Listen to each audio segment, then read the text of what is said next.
This program features live coverage of an African safari and may include animal kills and carcasses. Viewer discretion is advised. Good morning and good afternoon, depending on where you are in the world, especially to the kids of McIver Prek. I don't know what that is. McIver Prek School and Elknob Elementary School and Dorothy Heights Schools. Wonderful to have you with us. And you're all very young kids, 4 to 6 years old. Your whole life's ahead of you. And we're here, I hope, perhaps on your first safari in Africa. And you're looking at a kudu. My name is James Hendry. It's lovely to have you with us. Please do send us any questions that you'd have.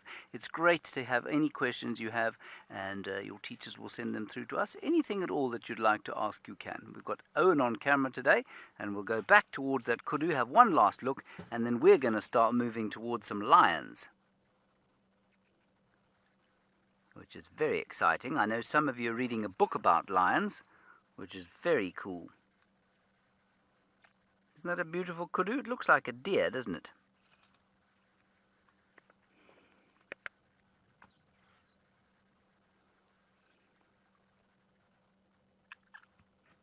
Macy, you're about to see what lions eat. They eat giraffe quite a lot in this area. That's what they are eating at the moment.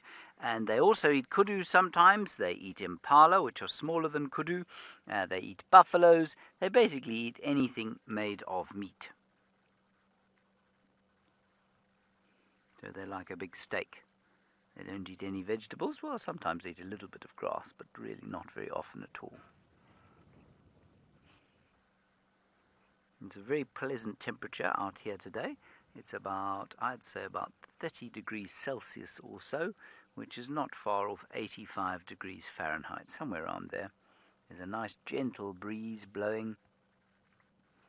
And although it's becoming winter where you are, we're heading towards the middle of the summer in this part of the world. Okay, we've got lots of variety for you today. Steve, who's my friend, has got some elephants.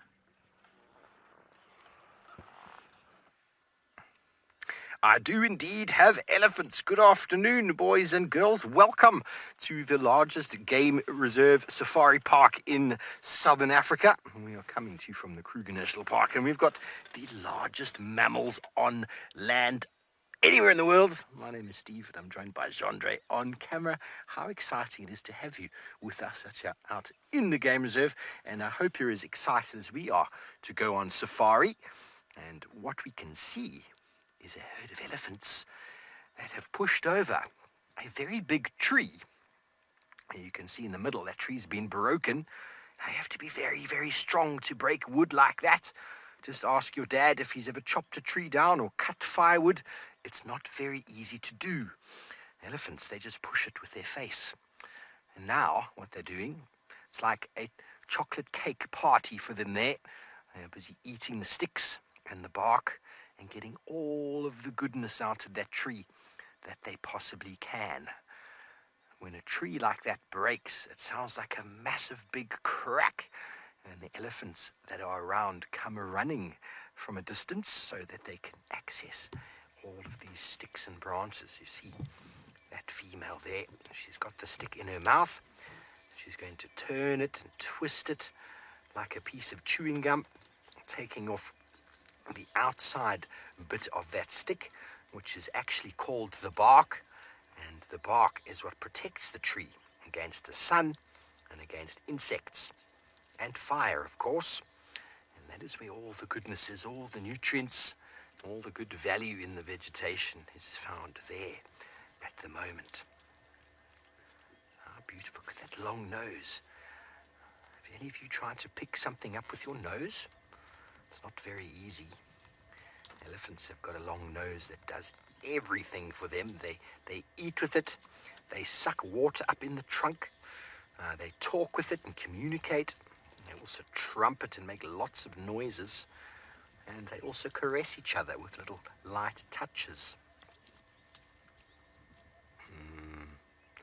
That looks tasty. Now I'm sure you're all loving seeing this This is wonderful scenes.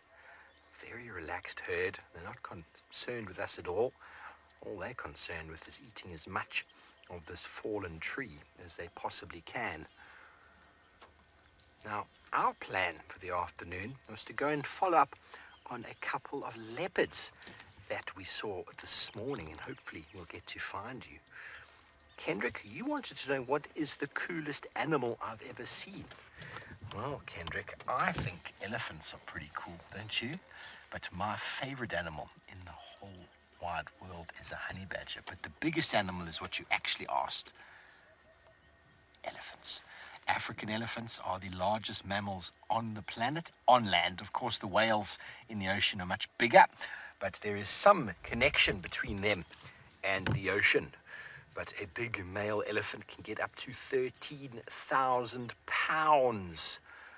That's bigger than most cars. Bigger than every car on Earth, actually. It's very like a truck. These are just some females. They're much smaller than the big males are. A little family unit. There's some babies in there. Some mums and grannies and sisters. The big bulls are somewhere else. They don't hang out with the girls all the time.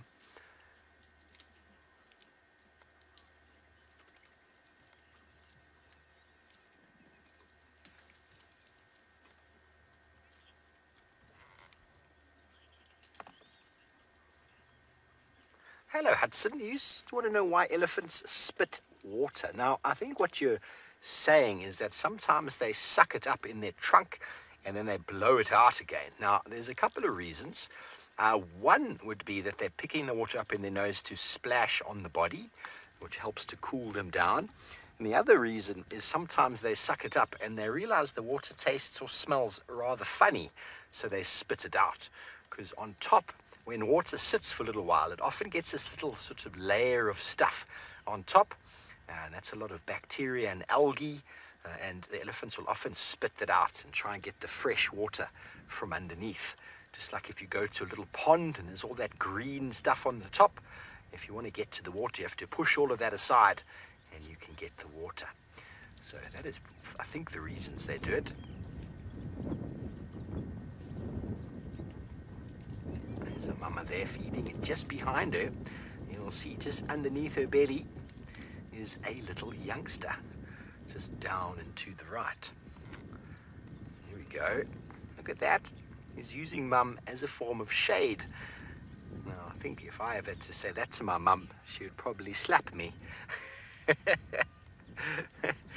The mum is not only helpful in teaching the youngster how to eat and what to eat, how to access the best parts of the plant, she's also a mobile bit of shade, which is very helpful out in the African savannas where it gets very, very hot in the summer months.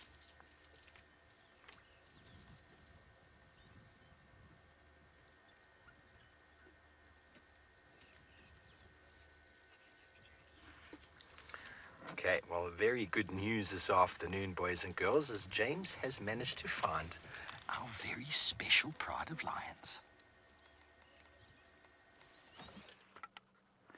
Yes, we've got quite lucky. We've got 2 lionesses and 1 lion here, and they're panting like that. Half because it's quite hot, like I said, about 85 degrees or so, and half because they've been eating so much meat over the last 3 nights, or last 2 nights. They've been eating a giraffe, and they are so fat that it's made them tired and hot.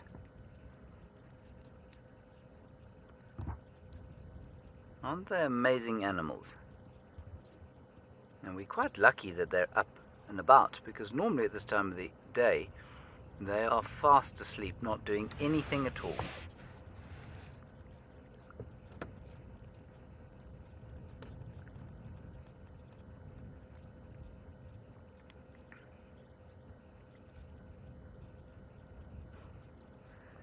Leah, no, I haven't been attacked by an animal. Sometimes animals get a little bit angry with us, but to be attacked by an animal, you've really got to make an animal so angry. Normally, If an animal's a little bit angry or scared, it will move away. It will try and get away from you. It will not just attack. And it's only when they are really angry or really scared that they will attack a human being. So, no. Sometimes I've been around animals that get very angry, and then you just have to move away. And then normally it's absolutely fine. But it is possible to make a mistake from time to time. Sometimes you can make a mistake and you can get too close to something like an elephant or one of these lions, and then they will warn you before they attack you. So they'll normally, like a dog will growl. If you get too close to an angry dog, it will go "Rrrr," and then you know that you've got too close and you should move away.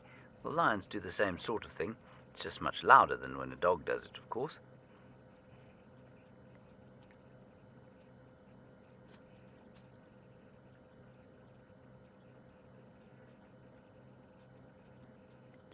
We're very lucky to have these lions with us, because sometimes they're not here at all.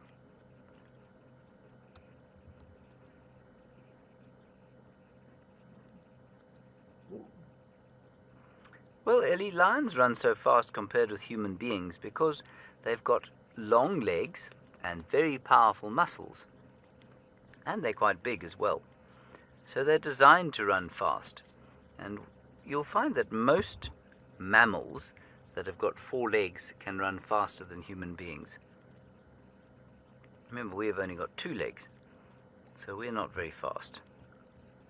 I know a lot of you think you're very fast, but compared with animals like lions or cougars or bears or deer, we're just not nearly as fast.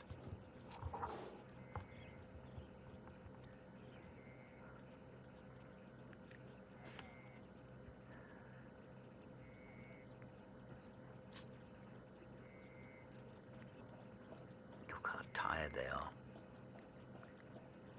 Now, there are about 9 cubs in this area, and so we'll try and find those for you. You're talking in the wrong radio. I'm just talking to somebody who's helping us here.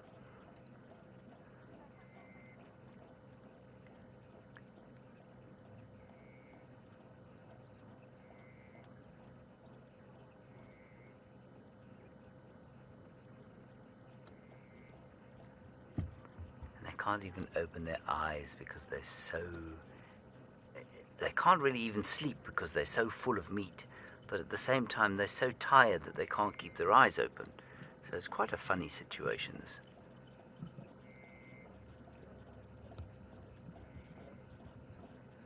Okay, let's go across the elephants. I'll see if we can find the young baby lions around here. Thanks, James. Well, good luck finding the cubs. They were just a little bit west from that where the adults were this morning. Not far, just hiding underneath a small bush. But we are still here with the elephants and this little youngster here, which is very interesting. You'll see what he's been doing. There is a big pile of elephant poo there in front of it. See how it's busy sifting through the poo? And it's picking up little bits and putting it in its mouth. Now, you all might think, ooh, gross, what are you doing, elephant? Why are you eating poo? And, well, it's very important, actually. It's very important for these animals and us as well to have a very large sort of amount of bacteria in our tummy, allow us to break down and digest food. And so elephants and many other animals will actually eat the poo of others as well as their mothers from time to time, so as to get that very important sort of bacteria in the stomach, because elephants have got very bad digestion. So they rely on a lot of small microorganisms to sort of help break down and to turn the goodness of the food into something that they can actually use.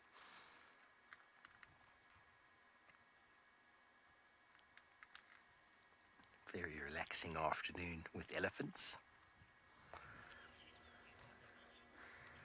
Hello, Camden. You want to know what elephants use their tusks for? And you've got a very interesting name, because they use their tusks to get into the cambium.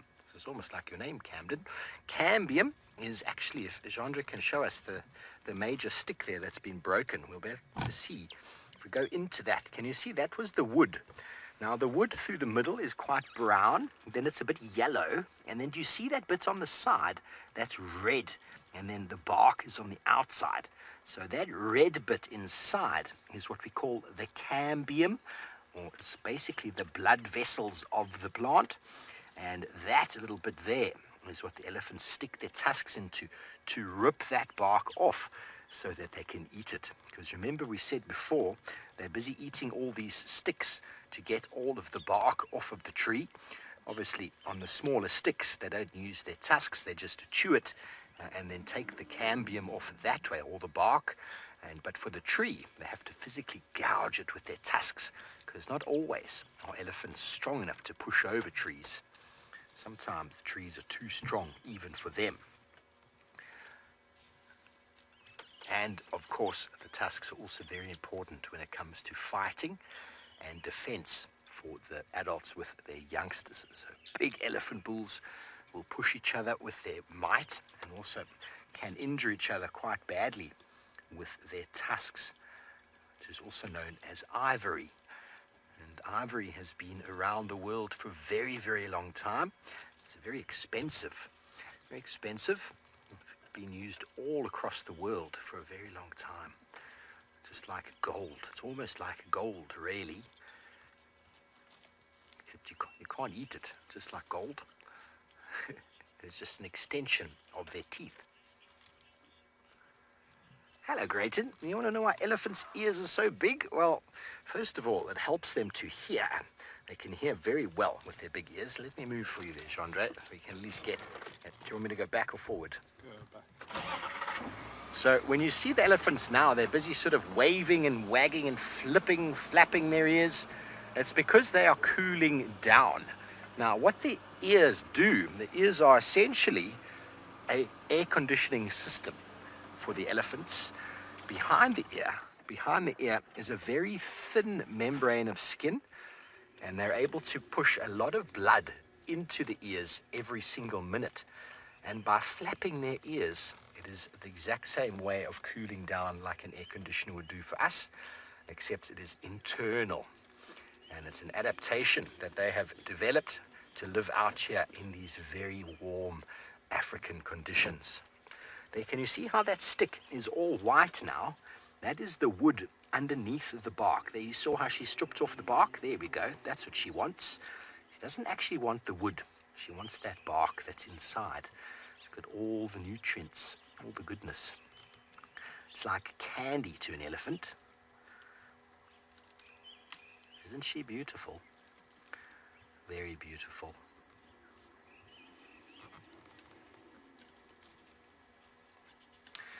Okay, well, the excitement continues, boys and girls. James has managed to track down the lion cubs. Well, we've got a few of the little cubs here. The rest of them are still eating at the giraffe kill. We're not going to show you that, though, because it doesn't look very nice. It's pretty disgusting, really. But we've got some little lion cubs here, and they're enjoying themselves, having a nice meal, at least not a nice meal, a nice rest. And although they do eat meat, even at their young age, they're going to start, or they'll still drink milk. All of them will still drink milk if they can get it.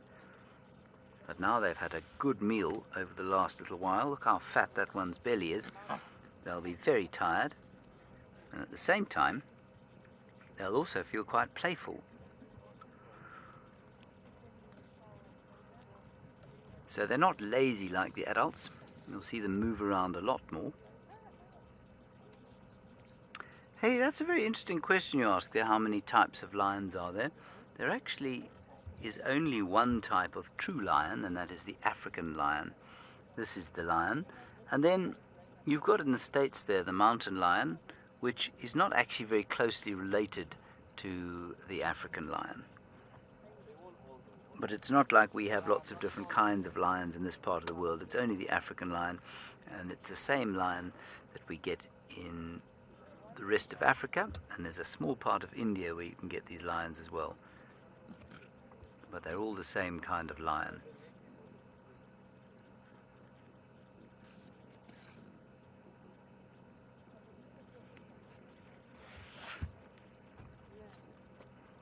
Oh yes, nice question from Marley there about what other predators we get here.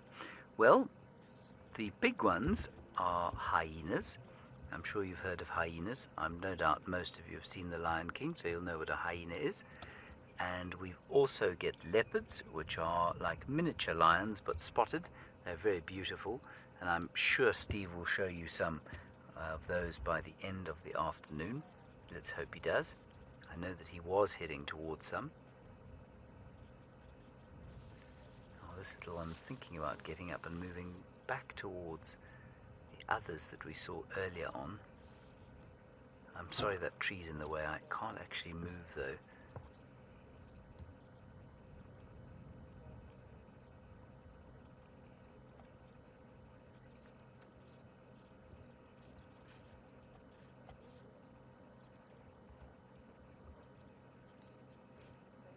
See where he goes. He might move off towards where the meat is. And he's looking at the big male lion there. That's a different one, so we've got two big male lions here. One of them, which was the first one we saw, we call him Blondie because he's got a very pale mane, and that one there is called Mohawk because he's got a very short mane on top.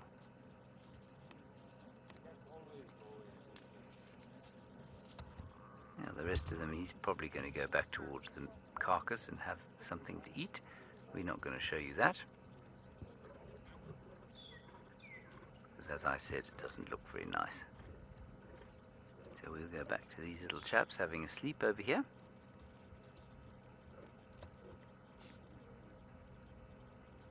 Marley, that's a good question as well, and in fact it's normally you'd think it was quite difficult to answer, but out here it's not really. The animal or the mammal that is eaten the most is most likely the impala, and that's simply because there are more impala than there are anything else. So for all the predators, from wild dogs to leopards to hyenas and lions, you'll probably find that they eat more impalas than they do any other kind of animal. So it's not really great if you're born an impala in this part of the world. Chances are you're going to be eaten.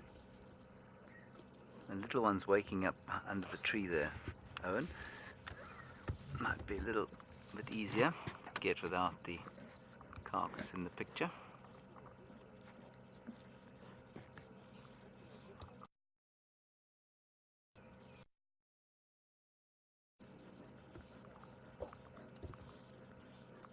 They're very cute, aren't they?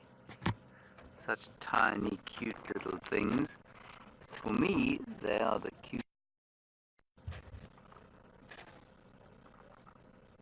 But I've never seen a baby bear in real life, so maybe they're cuter.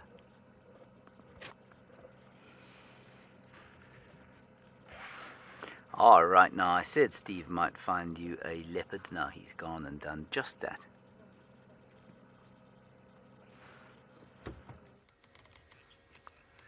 I have indeed found a leopard, boys and girls. We've got a beautiful young, almost 2-year-old leopard. She's a female, and her name is Tlalamba. Now, I know that might be quite tricky to say, Tlalamba, but it means the playful one, because she is very, very playful.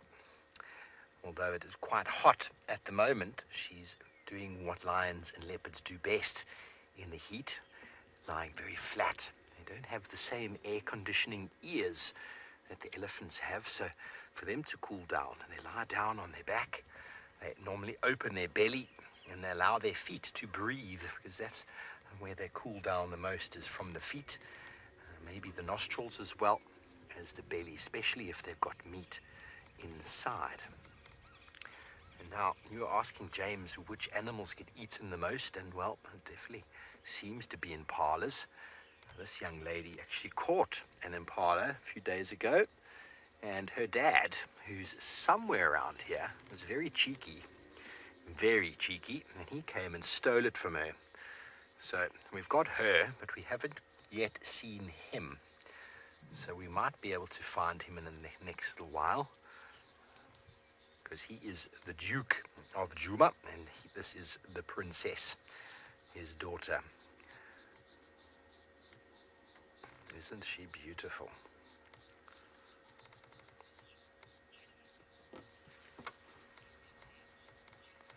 Hello, Jennifer. You want to know how the leopards get their names? Well, it really depends where you go to.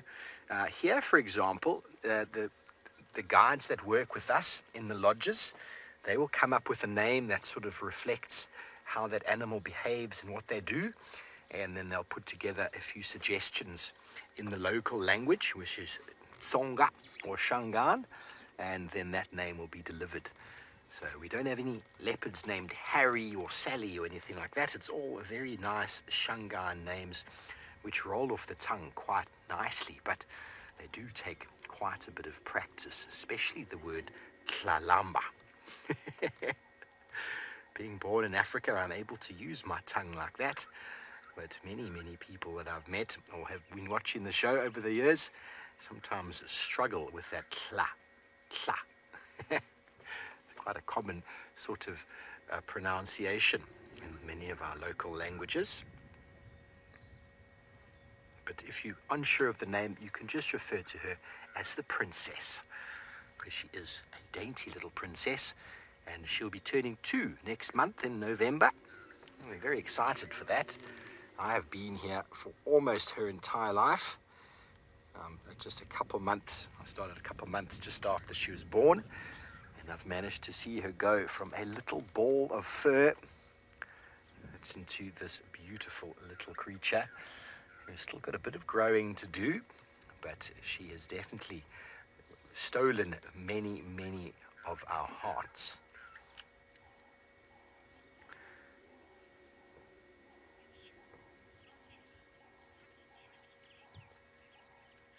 Hello, Amina. You want to know how many types of leopard? Well, there's leopards in India. There's leopards in Africa, but they are very similar. The Indian leopard and the South African, or the African leopard, they're very similar. They're a subspecies. Then you get a snow leopard, which is in sort of parts of Russia and in the Himalayas. And then jaguars, which is in South America, which are very similar to leopards. They just evolved on a different continent. And I think that's it for leopards. There's another one, Jandre. Amur leopard and clouded leopard. Clouded leopard. And Amur leopard. Amur is also in Russia. So there's a few leopard species out there in the middle of the wilderness areas, large parts of Asia. But the most common around the world are indeed these, the African leopard. Although they are the most common, all the large predators are endangered. And that is because, of course, they are large predators and they like to eat animals. And what do people value very highly around the world? Well, we all like to have goats and sheep for farming and for wool and for whatever else we need them for. And so most people who have those animals don't like leopards. But out here in their natural environment, leopards are very important for balancing the system, because they selectively eat many different animals, from small mice and birds to animals the size of impala and even kudu, like you saw with James right at the beginning of the show.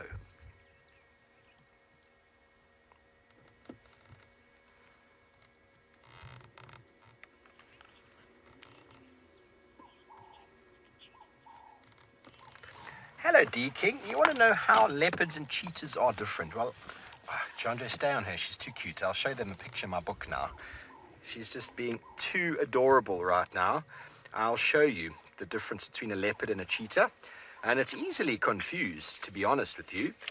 But the body size is quite similar in size, but cheetahs are not as powerful as leopards. Okay, so we're looking at a leopard now. Have a look at her face. Can you see her face? Underneath her eyes, it doesn't have this dark stripe from the eyes down onto the whiskers. Those are called tear stripes that we find in cheetah. I'll show you in a moment once we've had a good look at Tlalamba. And her neck and head are also a little bit more well developed than that of a cheetah. And then if we go onto the body, you'll see on the shoulder there, some of the spots, they're actually rosettes. She's not really showing us any, Those look like quite solid spots, but on the majority of her body, the spots are actually not solid spots. They're little sorts of circles with gold in the middle. And the cheetah, I'll show you now. I've got a wonderful book in the front here that I can show you. This is the cheetah at the top. And the cheetah, they're a little bit more slender than the leopard. They've given up a lot of strength for their ability to be very fast. This is the fastest land mammal. And there, I told you about the tear stripes. Look under the eye. That is a very easy way to identify them. And they've got very big brown eyes, cheetah. And that tear stripe, they're always sad, you see, so it's a good way to remember. And the whole body is covered in solid spots. Solid spots. Okay, let me just turn the page to the leopard. And here now we can see, especially looking at the bottom one, we can see the spots are roses. Can you see that? They're little black sort of circles with gold or bronze inside. And they lack the tear stripe on the face. Now, that's the easiest way to identify the difference between them. And leopards climb trees, so their claws are able to sort of go back in like Wolverine. You know how his claws go back in again? And cheetahs don't. Their claws stay out all the time, just like a dog. And that is because they like to run very fast. So their claws operate like you would if you were running track and you want to dig your feet into the ground. We wear nicely studded shoes to allow us to do that. And that is what the cheetah does with their very fast and mobile body. Okay, well, normally wherever you find lions, you have some scavengers following very closely behind.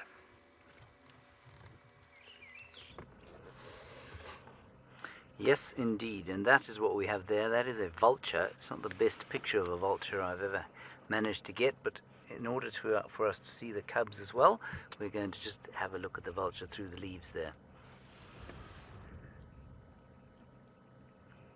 And that looks like a white-headed vulture. Is it? Lift its head? No, it's a hooded vulture. It's one of the smallest vultures in fact, it is the smallest vulture that we get here. And you know what that thing eats quite a lot of the time. It's really disgusting. A white-headed, at least a hooded vulture, has to eat lion dung or lion poop, which is really gross. In fact, there's very little more gross in all the world than lion poop. All right, let's have a look back at our lions now. The cubs are having a bit of a snooze. There's a little bit of noise you might just be able to hear. Ow, ow. That's one or two of the adults having a fight at the meet. Oh, there we go, some playing. Miss Whittaker's class, you're wondering how big lion families are. Well, this particular one is 8 lionesses, 9 cubs, and 3 males. But it's not always that big. It's normally in this part of the world between 4 and 5 lionesses. And then, it can be anything from 0 up to, let's say, 8 cubs. That's about the normal size of a family or pride of lions. And these males that we've seen the male lion, they're not always with this pride. They're often with other prides, so they move around between prides. It's best not to think of it in the same way that you think of a human family, because no other animal really, some of the birds do, but no other mammals, so none of the animals that you're very familiar with actually have families like we as human beings have families. They've all got a different kind of a setup. So we are very interesting in that we are one of the only animals to have a mummy and a daddy and then the kids together. And obviously that's not always the same for all human beings, but that's for most of us. And then for lions it's different, and for leopards it's different. For leopards, they don't really have a family. We've got the the leopardess or the mother will live with her cubs, and the male is very seldom around, although today you might meet Tlalamba's father. He's often quite around when she's made something nice to eat. But some of the birds have families like human families, as I was saying, where there's a mother and a father and the baby, and they stay together until the baby's big enough to fly away. But you'll find that human men, human dads, are much better dads than most animal dads. Oh no, Kenzie, we can't touch any of the animals out here. They are wild animals, so they are not like pets. And I know that sometimes you look at such a cute baby little animal and you think to yourself, gee, it would be nice to pet that thing, and I often feel that. But I realized very quickly that it would be a bad thing to do, because these animals are wild and we don't want them to get too close to human beings. They can be dangerous, and often you'll get an opportunity sometimes to, let me say that again so that I speak proper English.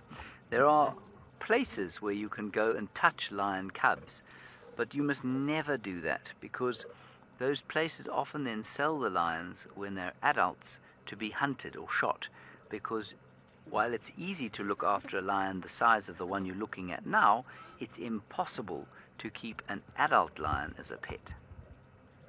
So it's just much better that they stay as wild as possible, and that's why we never touch them.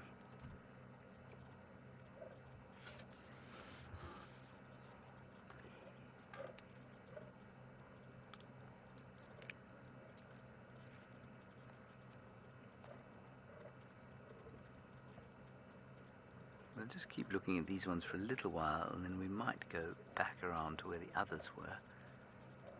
Unfortunately, most of them have gone off to feed on the giraffe carcass, which is very disgusting. It's smelly and it's just a bit disturbing. There we go. Harry, baby lions get their milk from their mums.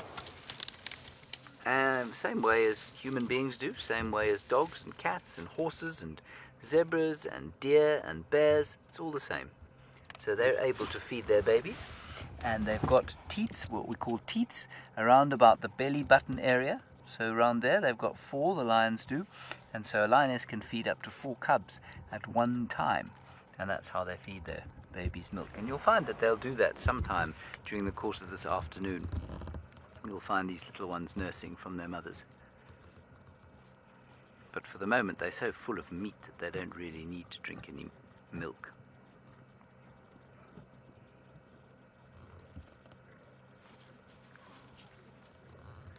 Okay, let's go back to our leopard and we'll see if these cubs get up and do anything interesting.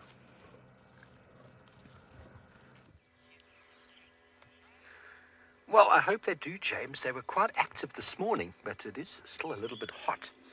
But it's starting to cool down. You can see this young leopard is also panting away in the heat of the day. So she's in a very nice little bit of shade. And for the most part, these big cats, they don't do too much in the middle of the day. They save their energy for when it's cooler and for night time, and also when they're very hungry. But they can be busy. Oh, look at those teeth. Did you see those teeth, boys and girls? How incredibly large. It looks very cuddly. It almost looks like she wants someone to come scratch her belly, but don't let that fool you. This is a wild animal. I think she might get up and give us a little bout of the crazies. Here we go. She's trying to look for where Dad is. And we're going to try to find him as well. We're looking around, but I haven't seen him.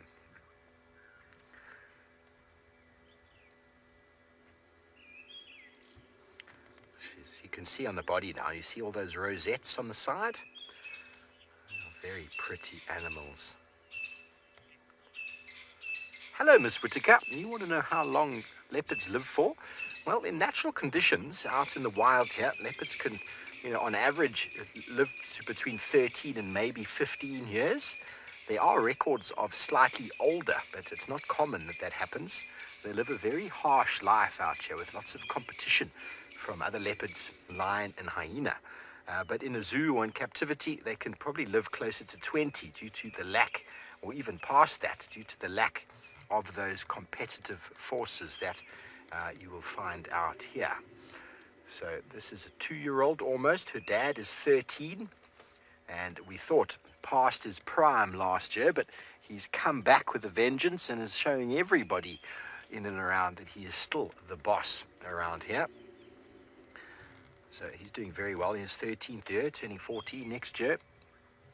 Okay, so she's on the move, everybody. She's on the move. Maybe she'll show us where her dad is.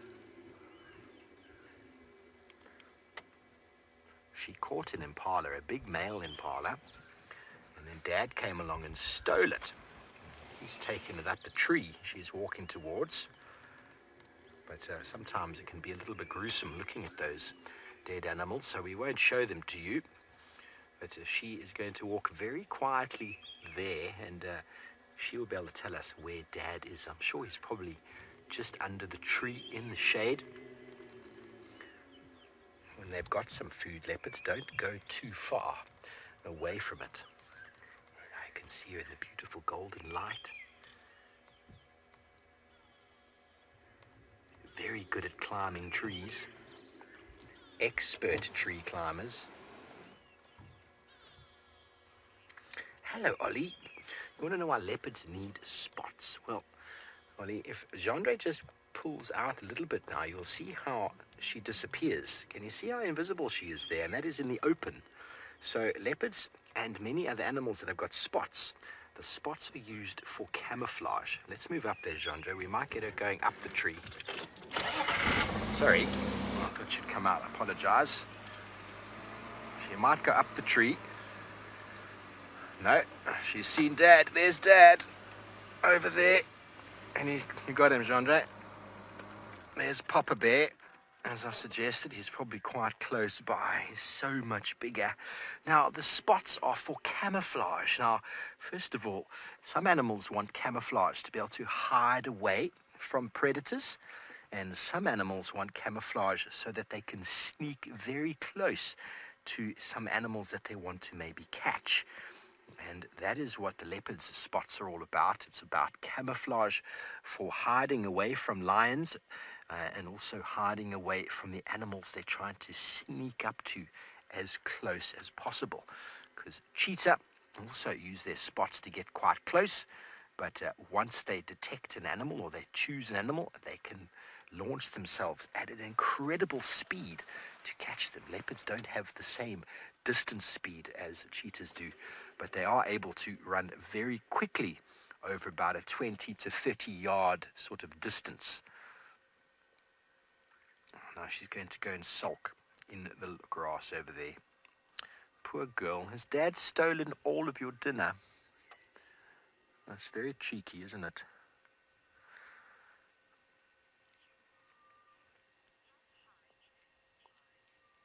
Maria, you want to know how high they can climb? Well, some of the trees we have out here are probably 30 to 40 meters. So what's that? It's about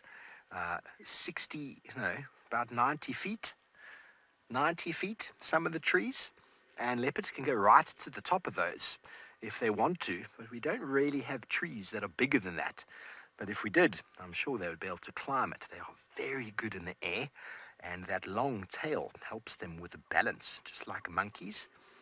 I think she's going to try a different tactic here. Maybe try to sneak around from another angle. It'll be good to see her again next to Dad, and you'll see how much bigger he is. He's a monster of a leopard. We'll go back to him shortly once she disappears in the bush. Look at the camouflage. Now, if she stops moving and she flattens herself down, you wouldn't know she was there. But because she's moving, we can see her. That is camouflage right there. She's trying to be sneaky. I think we'll just stay right here, Gendre, when you move up a meter or two.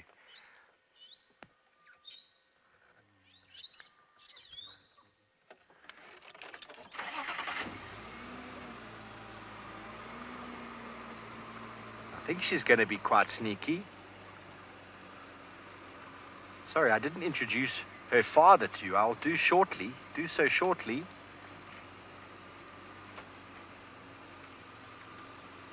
Okay, so she's disappeared into the bush there. I'm not sure exactly where she's going. So let's go say hello to Tingana, who's the big male. Tingana, which means the shy one. Ooh, don't drive in. I nearly drove in the leopard poo. That would not be good. Would not be good at all. It is very smelly. Very smelly. Whew.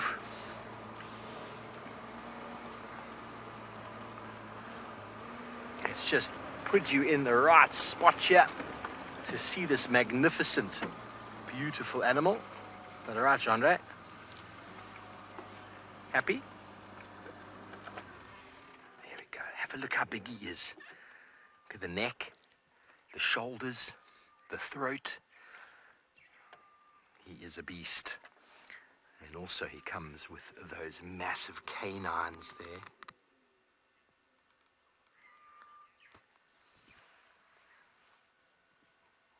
There he is. He's hot. He's full. His tummy is pushing up on his lungs, on his diaphragm. That's why he's panting so heavily.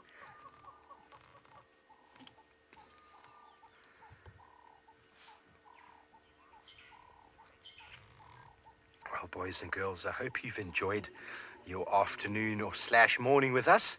We've managed to show you some of our fantastic characters we find here on Djuma. I hope to see you again soon. Please do join us and make sure you do your homework and behave nicely at school there. We do appreciate having you, and we'll see you next time. Goodbye.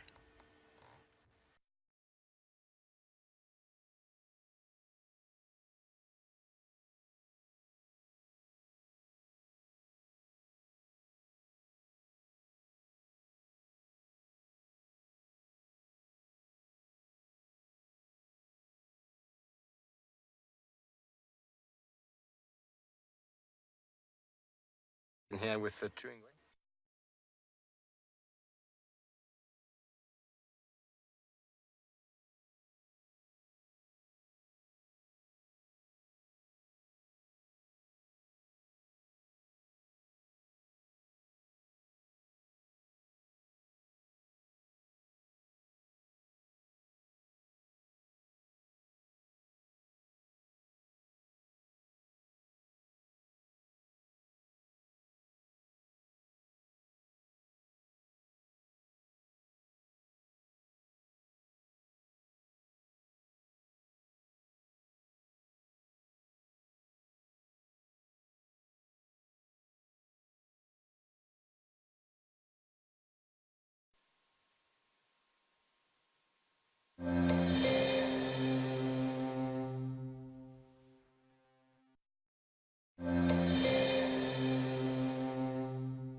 Hello everybody and welcome to the normal drive.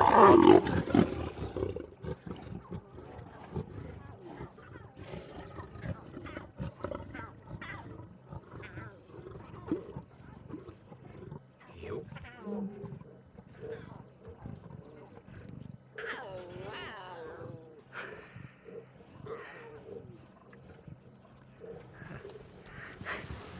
Hello there.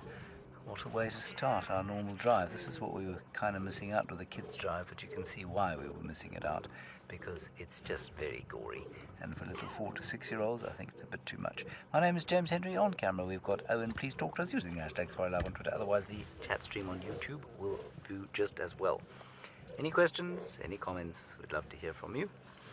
And I don't think we're going to go anywhere over the course of the next 2 and a bit hours, enjoying the Nkuhuma Pride on their very first large kill in a long while.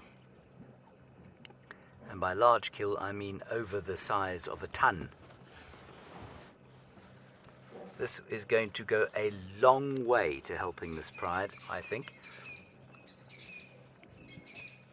Cubs have been looking very ropey, in my opinion. And I think that this is going to help the mums make a lot of milk and will fill up the little ones. Yeah, Richard, what a great start, wasn't it? And despite the fact that they are so full they can barely breathe, these lions, they're still going to fight over whatever's left of this poor giraffe. I did wonder, you know, we've seen so many giraffe over the last few weeks, and I did wonder how long it was going to take the Nkuhumas to eventually take one down. Well, that's happened. And they've eaten themselves into a stupor. Some of them are sporting some injuries, cuts, blood, limps. Some of it will be from fighting each other, and some will be from the actual kill.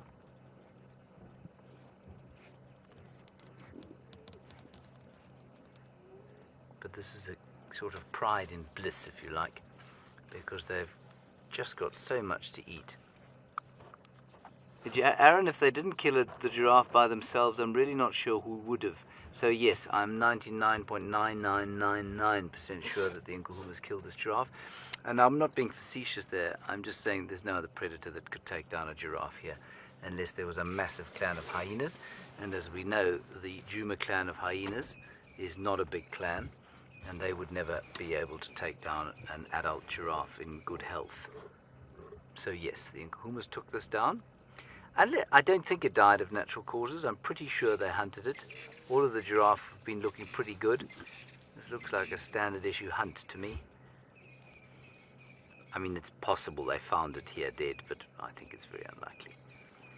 I think they finally found the gumption, and by that I mean, what do I mean by that? The intelligence, I suppose, to dispatch something big enough for them all to eat. Because really it's been a little dire on the food front for them. The odd impala, a few waterbuck, maybe a kudu or two, and that's been about it. And you can see all of you, or a lot of you, have asked when the cubs will start eating meat. You can see that they're all tucking in. They've all got fat little round bellies. And they've all got fat little round bellies because they'll start eating meat as soon as they are introduced to it. They still need the milk, but they'll start eating meat immediately. This funny little thing coming up towards the termite mound there. And it's so fat, it's so full that its back's arched. Can barely walk. Such a little pork pie. But still wants to play.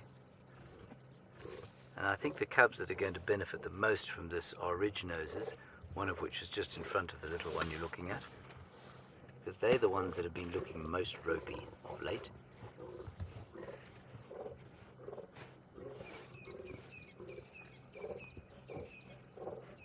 They're getting quite big to be not eating meat at all. Oh, that's very sweet. Whoops.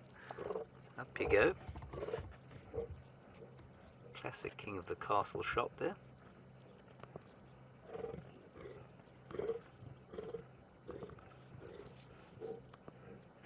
Beautiful. Just looking at the sunset, isn't that lovely?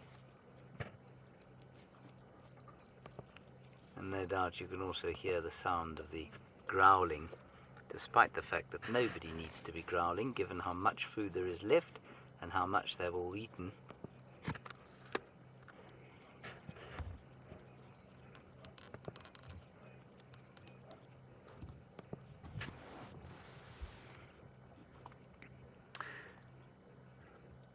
Deanna, you'll probably find they drink water already. They don't have to, but they probably would. And they should, in theory, wean around about 6 months. I suspect it varies quite a lot, but it should be around about 6 months. So these chaps are now... I mean, they're almost there. Ridge-nose's cubs are almost there. I think they're about 5.5 months old now.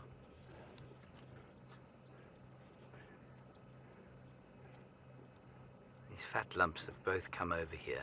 Neither of them have tried to eat.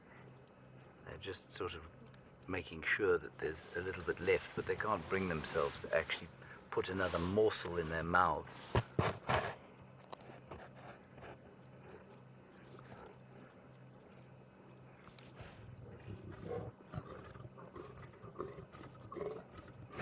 Stephen chose to go to the leopards this afternoon, and as predicted, Tlalamba is giving him a proper run around.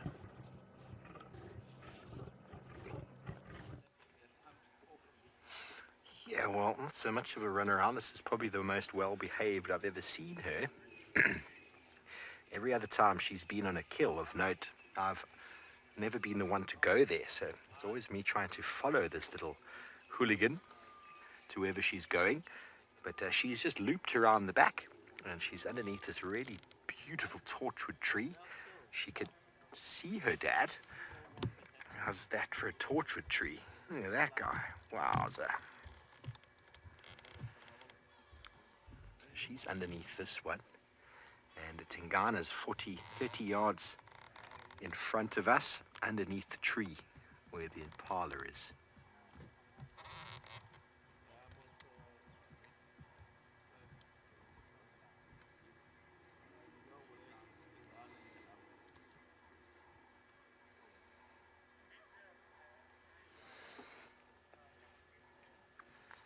She's going to wait for her opportunity for Dad to walk off to go have a drink, and she will launch herself up there. Of course, it is a very good afternoon to all of you.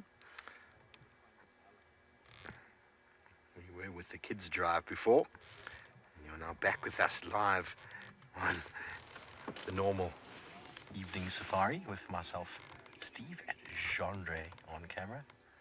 I'm very excited to be here with both of these two charming individuals after having a wonderful morning with the Unkuhuma Pride this morning.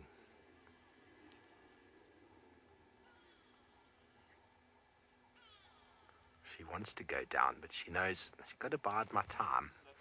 Dad is twice my size, maybe 3 times my size even. Need to make sure that I don't get on his wrong side. Although, how could Tingana get upset with a face like that?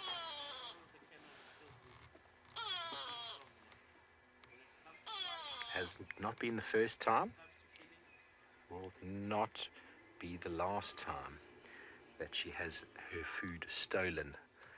She might think twice about catching big male impala that she can't hoist up the tree. But her dad was going to steal that, I suppose, regardless. If he didn't come, that hyena that came in, hyperactive hyena came in, and, well, excuse me, she wouldn't have had any chance against a hyena. Good chance against the flies that she's trying to swat. You can probably hear the go-away bird above us shouting its defiance at this leopard below.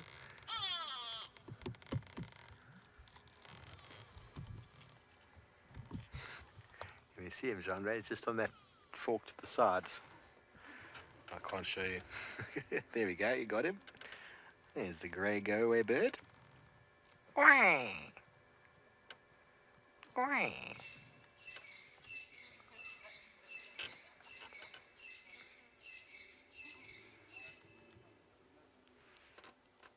I wonder if she's thinking, I can go up the tree and catch that go-away bird.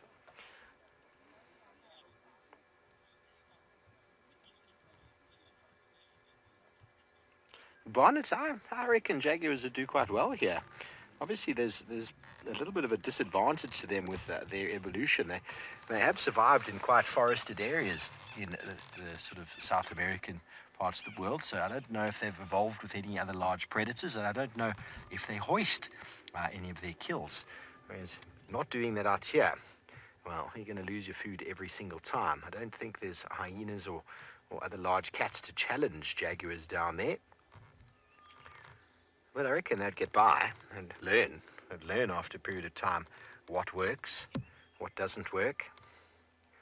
Columba, go and push him a little bit. Go push him.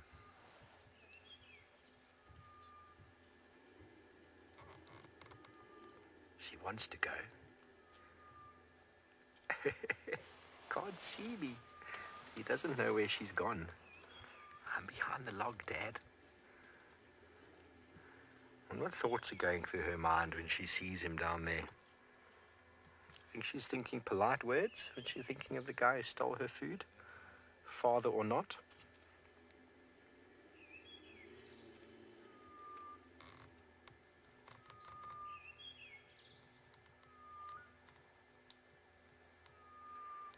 Well, it is cooling down wonderfully. So I think both the lion and the leopard sightings might improve shortly. Not only is it cooling down, but the light down there by Tingana is getting magical, Jandre, giving you goosebumps. Jandre gets a bit of a soft spot for good light, as any good cameraman would.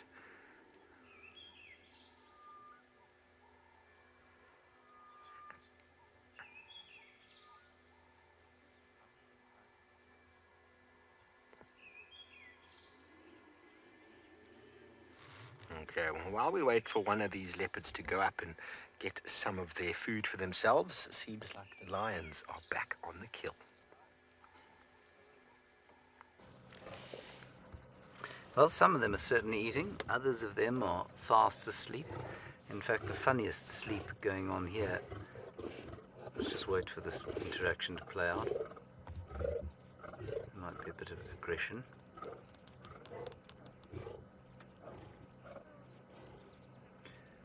And if you come back towards this little cub lying on its back up against the termite mound, that is the funniest part of this sighting. Look at this little thing. It's so tired.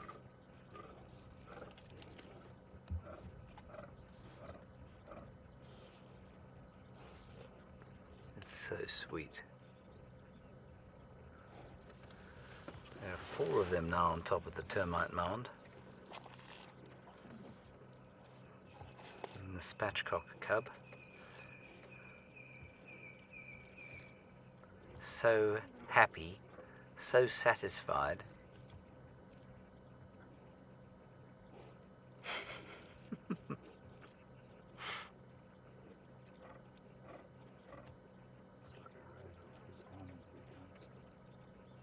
So cute.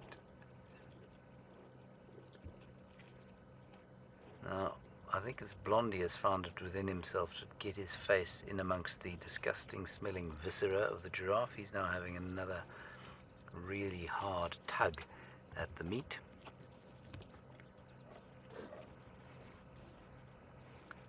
They're not exactly polite eaters.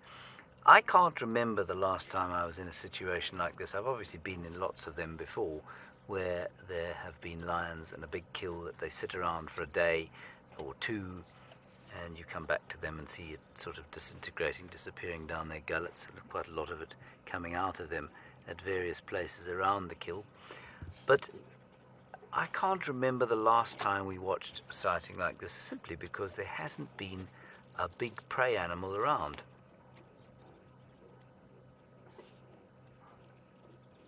I'm trying to remember if I've ever actually seen the Nkuhumas eat a giraffe before. I'm sure I must have. In 4 years, surely they must have killed a giraffe. But normally, buffalo's been their fare.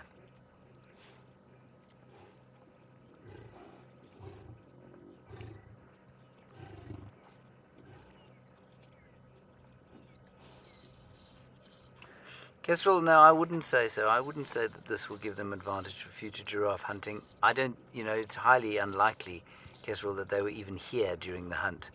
They were probably left somewhere during the hunt, and then one of the lionesses will have gone back to fetch them. So, no, I don't think so. Prides do specialize. You're absolutely correct in that assumption, but I don't think the eating of a giraffe like this, when they haven't actually had to catch it, is going to make a big difference to whether or not they're ever going to sort of kill them as specialists as adults, if you know what I mean.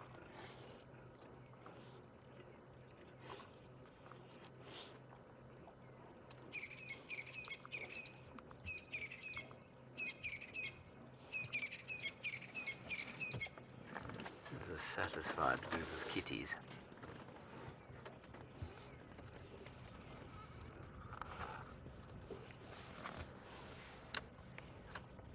Look at, you can see she's got her paw proprietorially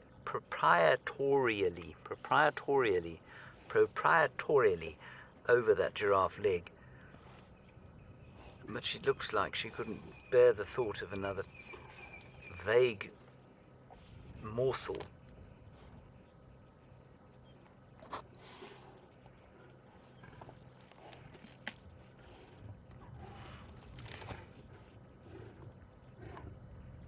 And the little ones can get themselves into trouble here if they start eating where the adults want to be eating.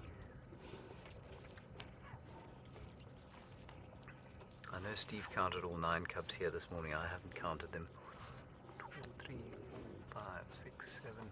March, we were just thinking about this. How many cubs are there? There were 9 this morning. 1, 2, 3, 4, 5, 6, 7, 8.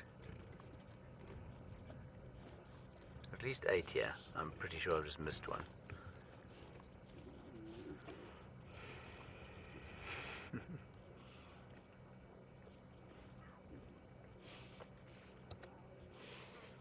No bath time for them.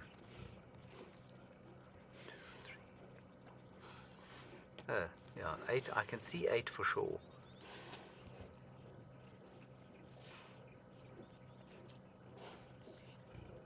One of them is in the carcass, just to the right of that big male.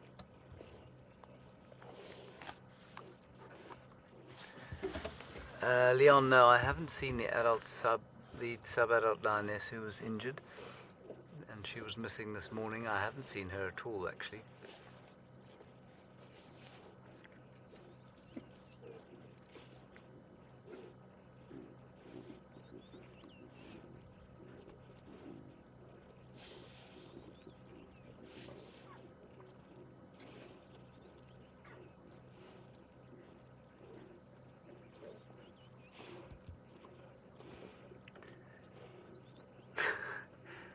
There's the other one, sorry, just go to the right a little bit there, if you wouldn't mind, Owen. There's the one that's in the carcass.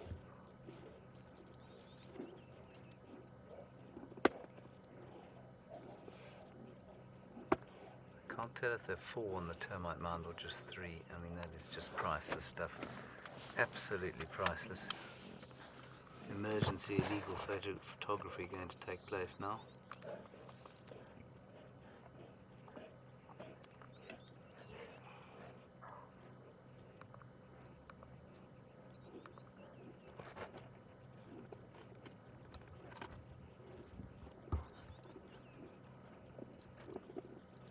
Isn't that amazing? Quite astounding stuff.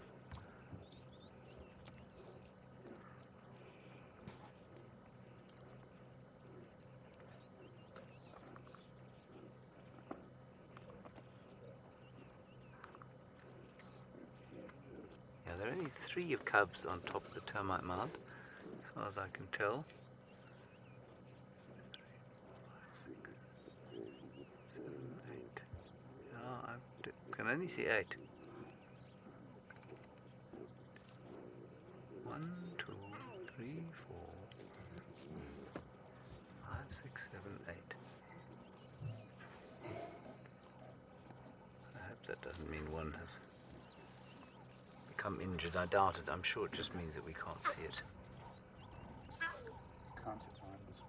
You counted 9 this morning, Owen. Owen's saying they had 9 this morning.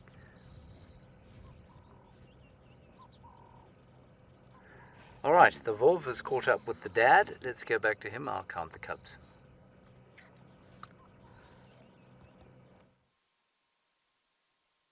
repositioning. I think he's going to be going, oh no he's not. He's going to be lying down underneath the tree. And if I reposition, we'll be able to get a two-shot of him and her, Jandre. Can I do that? I think we squashed the landmine. Yeah, we did indeed squash a landmine. I'm very upset about that, but what can you do? He was walking towards the tree, and I had a feeling that he was going to go up. He had a little cursory look, you can see. Sorry about the brakes. You can see he's doing a little bit of an upward glance, and just behind him, right up above his head, you can just see ears flicking. There she is. Hello, beautiful. She's etching closer and closer. She came a little bit closer then. He actually got up and walked towards her, and then she lay down and pretended she didn't care. But I thought she was going to try and make a quick dash for the tree. I think he's wise to it. He's wise to it.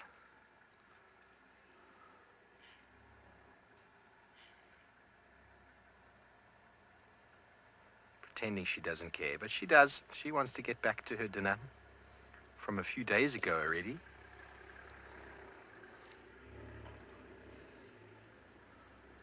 Oh, she's so tired.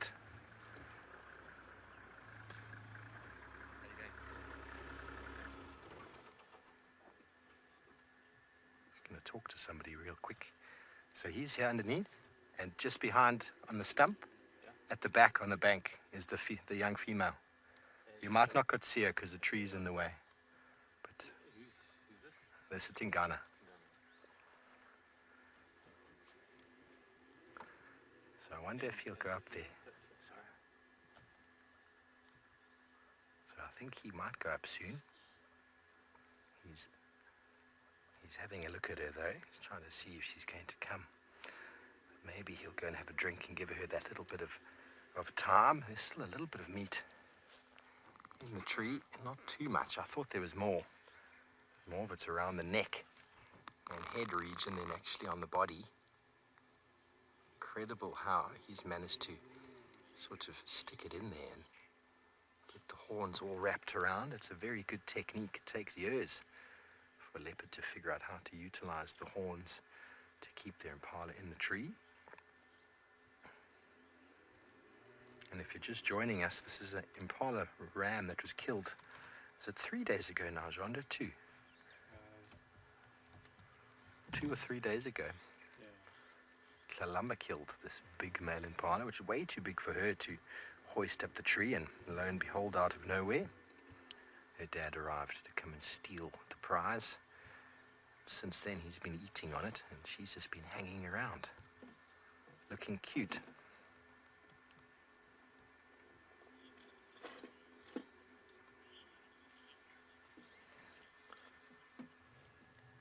Morena, it's a good question.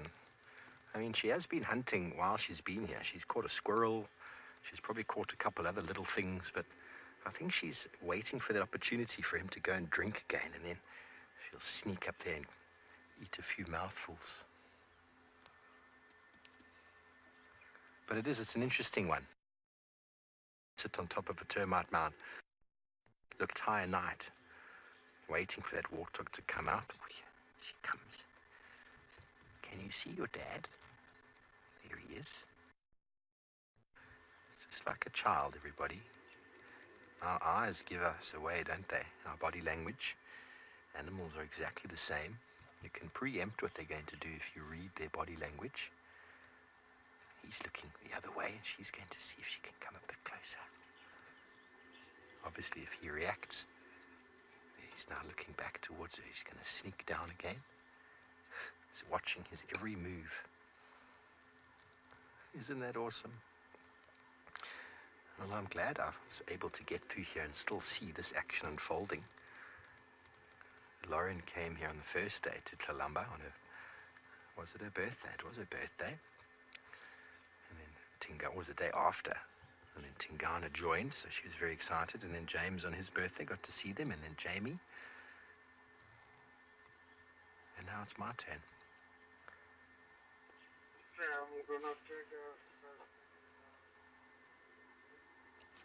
1 second. Orbs, there's 2 stations here. I think there's 1 space available.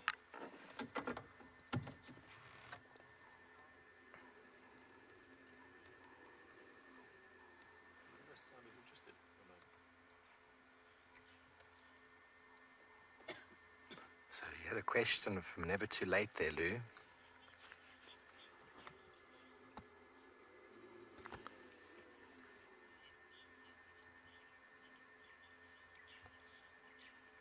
Never Too Late we have. Hosana's hung around Tingana a few times. It's always obviously been Tingana or Hosana's kill that Tingana's snatched from him. I think that happened a couple of times last year and earlier this year. Tristan even had it on the National Geographic show when Tingana came up into the massive big jackalberry live on the show. I think maybe they got it all live. I can't remember. But that went on for a few days. And then again, it happened on the dam wall at Boetelaba Dam. There was another kill there up the tree. I think it was a Dacre though. And Tingana had it, or it was probably an Impala because he was there for a few days. And he was trying to hang around, trying to snatch some of it. And at one stage he finally did when Tingana went for a drink. I've never seen a leopard jump quite like that before.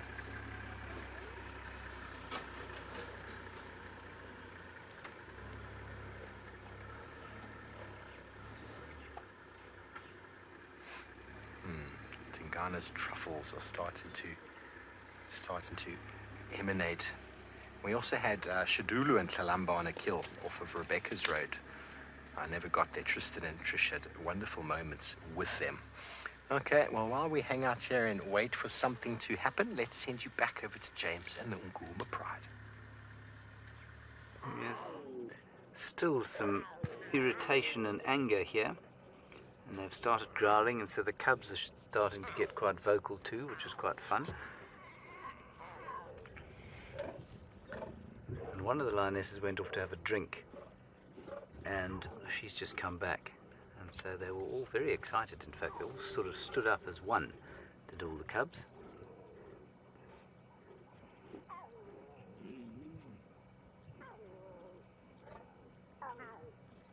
They're playing a wonderful game of King of the Castle up there. It's so cute. They're now going off because they've been bored, so they're going to go now and see the lioness who's just come back and see if she's brought them any treats. Oh, look at them. They're all going to say hello to her. You see there?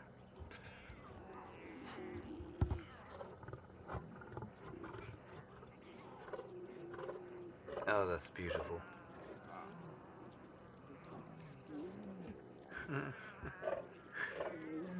Look at them all. It's almost as if they're saying to her, you won't believe what's happened while you've been gone. One of the guys' dads came up and he started fighting, and then the other dad lay down and slept, and then one of the mums was fighting as well, and then we climbed all on the termite mound, and then Billy pushed me off, and then I got back on again, and then I had something to eat, and then you can just imagine it.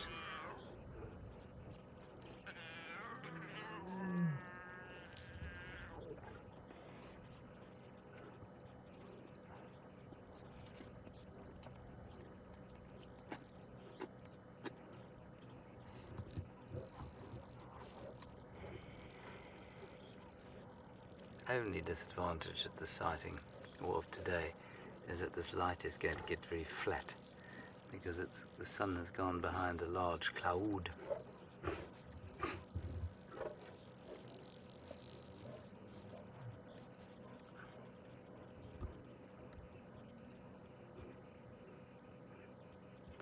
Danica, I'm not sure we'll see a growth spurt in the cubs. I definitely think we'll see an improvement of their condition. I'm hoping that the very obvious sticking out hips of Ridgenose's cubs will disappear.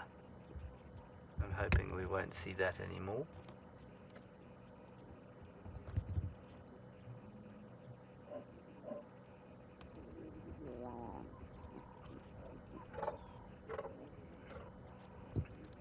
Lovely shot there. Little one just snuck in behind the bush.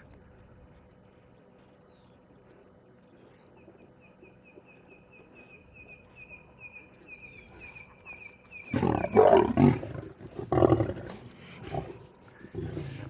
curdling sound.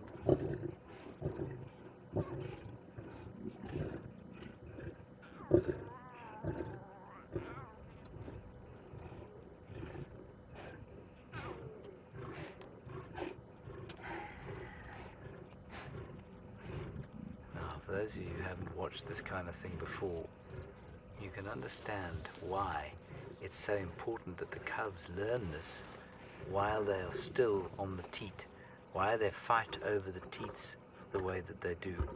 Because if they don't learn how to do it at that age, they've got no chance when it comes to kills. And while this kill's been pretty big, and even if one of them had been brave enough or not hungry enough and just was patient enough to stand off to the side, on a smaller kill, they have to fight for every little morsel that they get. There is very little caring, egalitarian love in the lion pride.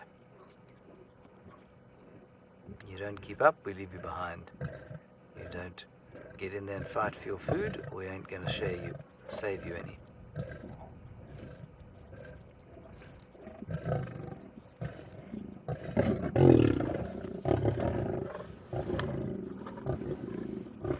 I've never seen cats throw up from gorging themselves on meat like this. I mean, we all know that cats can throw up, but I've never seen them throwing up from gorging themselves on meat. I've definitely seen them vomiting up grass and that sort of thing. It was quite a sweet little interaction there between the male and the cub. He went to lick Dad's nose. Dad was too full to wake up. Yes, I remember the similar situation on Sunday afternoons when I wanted to play tennis or something. I found my father passed out on the couch after a big lunch. Come and play, Dad. And just no movement, you know. After one of those blissful Sunday afternoon lunches, had to wait till after tea time, you know. After 5, then it was fine. But before then, don't disturb. Same situation going on here.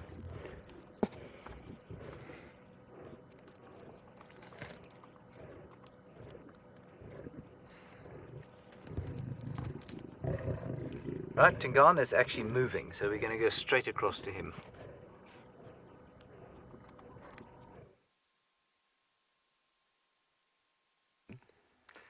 He looks like he wants to go up, but he's drooling. I've seen him do this a few times. Last time I saw Tingana, he helped me to find Thandi. He was drooling. Is he going to go up? He's got that wild eye, wild look in his eyes. He's still such an impressive leopard, isn't he? He's sort of going, oh, do I really want to go all the way up here? It's always so difficult coming down.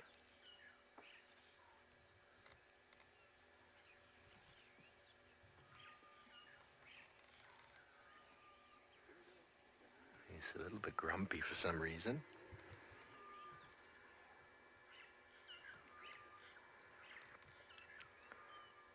He's going to go soon. It's definitely getting cooler. I think he's just waiting to catch his breath. His walk from 4 meters away has really done him in. Okay, we're going to count. 3.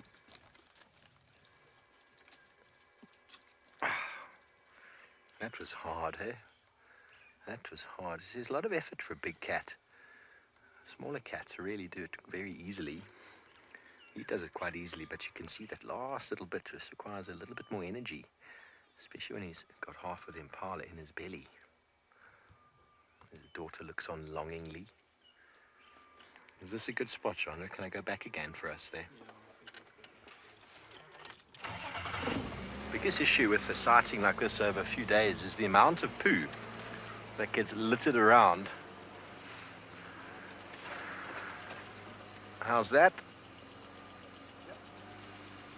There we go.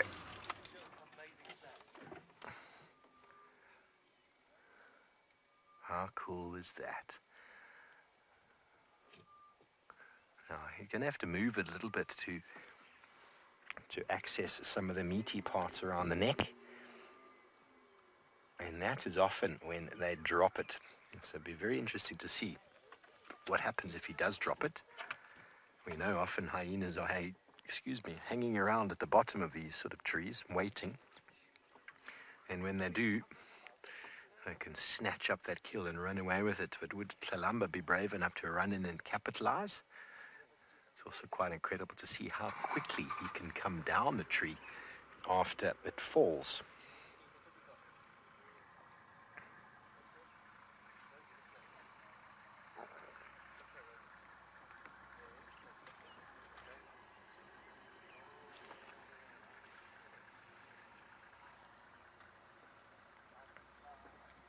Hello, Crispy Boobart. You want to know what part of the day are the cats most active? And pretty much dawn, dusk, and at night when they are at their best sort of nocturnal vision.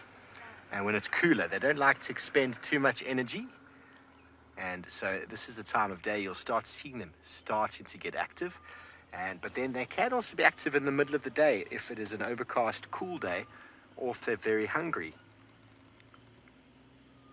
So it all really depends on the condition and the time of year and on the animal's mindset. When it's very hot, they don't do too much. But this is the best time of day from a light point of view. The light gets quite magical in the afternoon sunset and the early morning sunrise. And that is often a time when we have lots of action with these animals, and viewing them after dark and trying to take photos of them after dark is really, really tricky. So this is they call the golden hour. But in saying that, these leopards can become active immediately if something happens around them in the middle of the day. There's nothing stopping them from being active. I've spoken a lot about drivers in the past, and it's all about drivers. And depending on where that driver is, it will determine how that animal behaves. So the hunger drive outweighs the heat or the overheating that they're going through, and they'll eat. But if they're too hot, they'll just lie there and cool down and do absolutely nothing. And the drive to defend his carcass against his daughter can be stronger or weak depending on what's going on. Maritza, you want to know if leopards hunt less when it's hot? And it's really hard to put a number on when and how often leopards hunt. They hunt all the time. They will hunt anything that moves if they can. And this time of year when the vegetation is quite sparse and the water is unavailable, the predators have a better time of hunting because they just ambush prey and they find it easier to catch them in and around watering holes. But in the summer months, there's lots of babies. So there's probably a lot more babies eaten in those months that we give them credit for. So you often find a leopard feeding on a few impala lambs. They won't be with that impala lamb for as long as it's taken to consume this impala. So just the degree and sort of the species, as well as the sex ratio and age class of the animals that they hunt might vary throughout the year.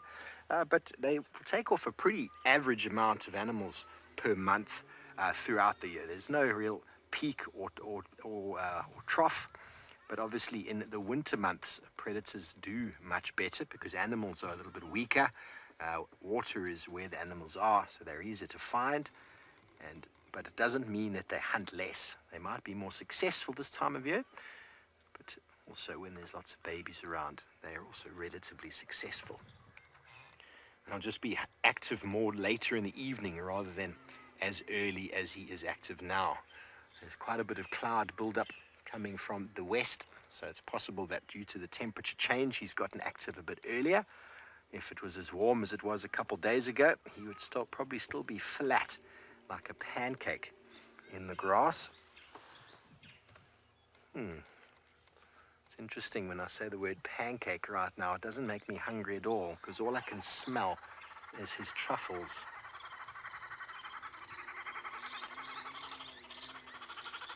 Sorry, Praveen, I'll just wait for these wood hoopers to stop shouting at us.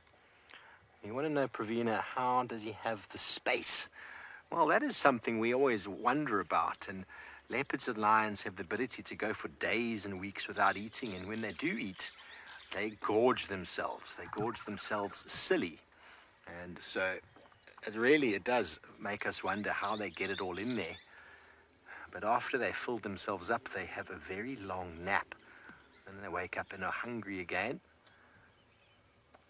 Whether it's hungry or just a need to get through the food that they've got is hard to say. Tlalamba had that deka off of Sandy Patch for some time, and she didn't seem to be eating it because she was full. It was still there, and she was still protecting it. It was her resource. It's the only thing she really needs apart from some water. And so when food has been acquired, food is on the table, everything is good.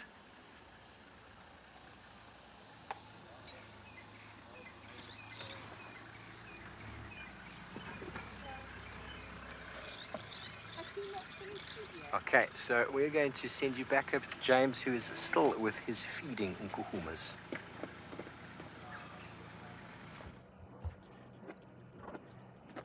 I am indeed still with the feeding lines. We've changed the angle up slightly.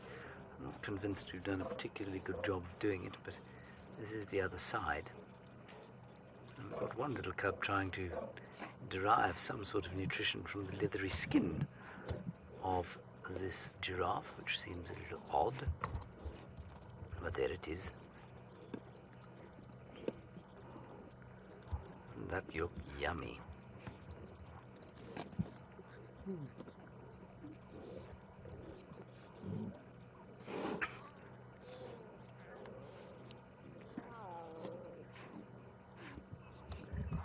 Oh, delicious.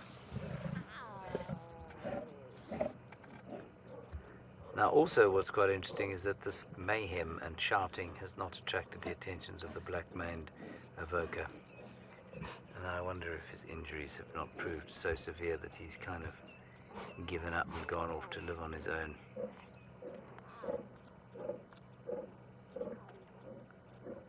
I have no idea. Ramit, you were asking about that. Yeah. Last we heard he was in the southern Manuleti. So he's not around here right now. The Manuleti is the reserve to the north of the Sabi Sands. So it's about, at its closest point, it's not too far from us, but mostly it's quite a long way from where we are.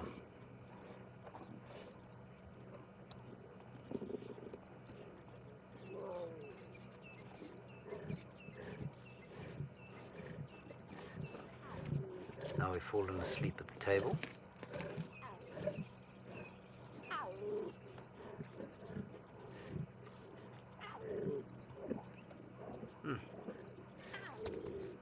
Now it smells like a fresh kill still. Well, a freshish kill. It doesn't smell very fresh. But tomorrow it's going to smell appalling. Linda, I think you'll find the females probably did most of the killing here. The males must have helped a little bit because Blondie's looking even more injured than he does normally. So, they probably lurked around at the back, and then once the females had managed to take him down, or take her down, then perhaps the males jumped in and helped a bit. Maybe I'm being unfair, maybe they were part of it from the beginning. It's quite likely they were, because they have been hanging around at the Pride for a few weeks now, so, chances are they were with the Pride when they came across the giraffe and decided to hunt it. But I cannot say for sure.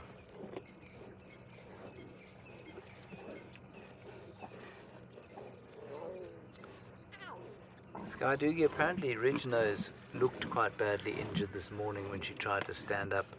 None of them have looked particularly injured this afternoon. I haven't seen all of them get up and move though.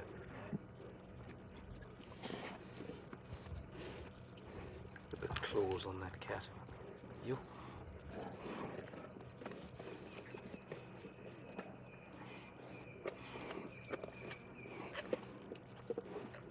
So I don't know if, certainly Ridgenose was very full, so she'd eaten nicely. So if she was injured, chances are she'll recover. But to be injured in the course of hunting a giraffe is not unusual. A bruise or a sprain or something like that would be expected. I always liken it to sort of playing some sort of professional contact sport like rugby or gridiron football, that sort of thing. It's very seldom that professional players of those games are ever completely free of injury. They're always being treated for some niggle or other, and it's just a question of whether that niggle keeps them on or off the field. And it's the same with these lions and with the leopards.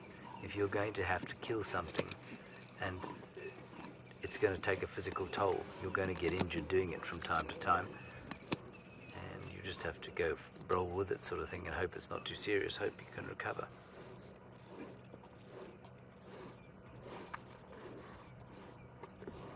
So for the species, it's quite a high-risk strategy, I guess. At least it's a fairly low-risk strategy, but for the individuals in the species, it's fairly high-risk. I wonder if they'd be so good as to leave the bones in situ when they're done.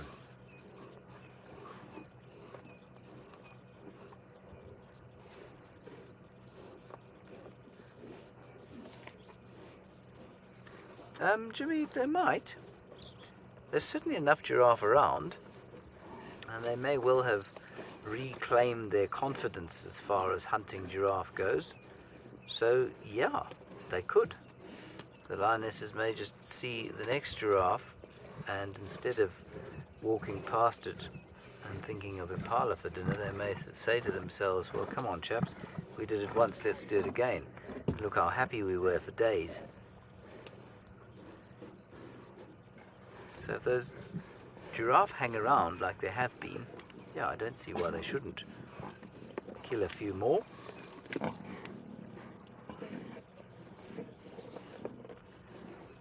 Okay, let us go back to the leopards now. What an exciting drive we're having.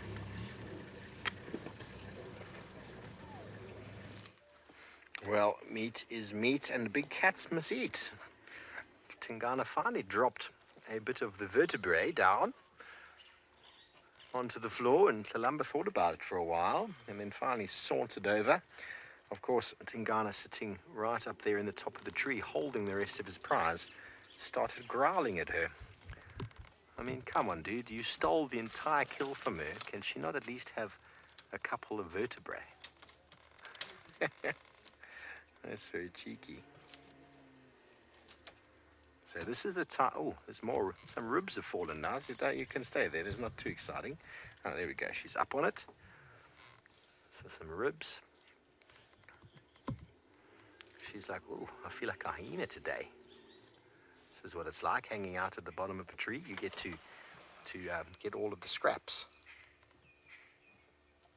And a very nice little rib cage that you got there, Tlalamba. What are you gonna take it over and eat it? Oh, she stood on a thorn. She's like, come on, Dad, drop something a little bit more substantial.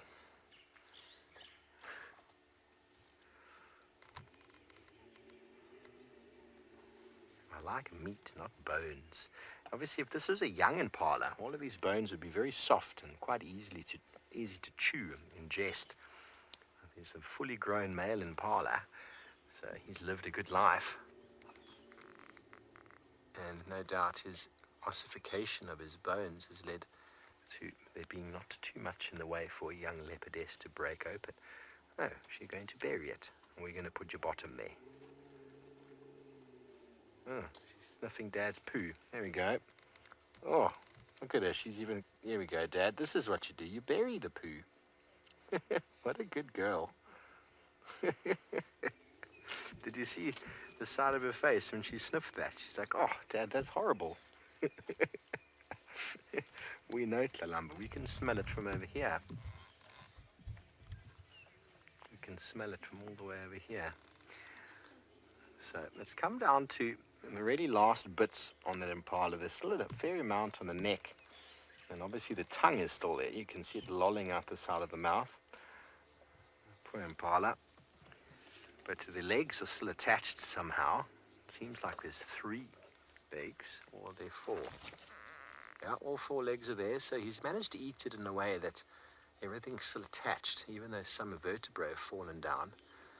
Get into that stage where lots and lots of the body parts are going to fall down. Can you look at his paw there, Jean? Look at the claw, everybody. Makai is using his protractile claws to hold. So by tensing his one toe, he's able to hold that kill with just that one nail. And in the relaxed position, those claws will go back in to the sheaths of their foot.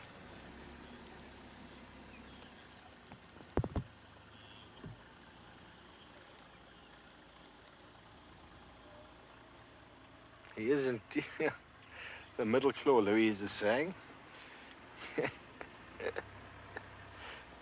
What a beast. How the other hips are still hanging on there.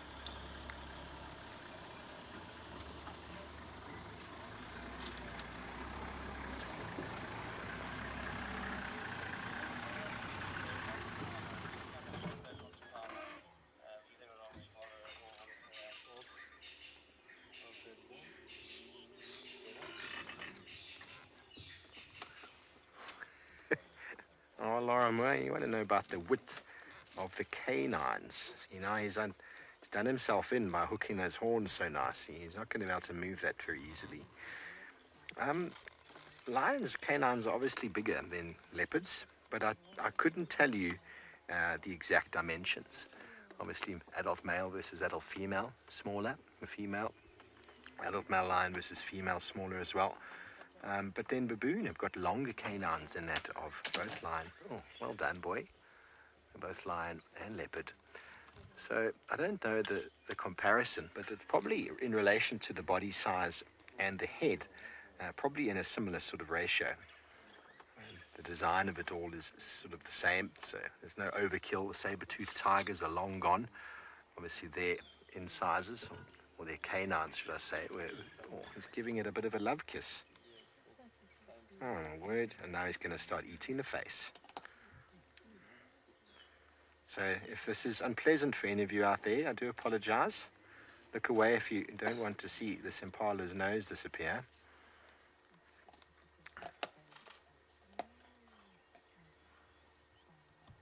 He'll crunch them with his canines. And the canines serve the purpose of severing the windpipe, cutting off the airflow, and obviously in fighting and defense.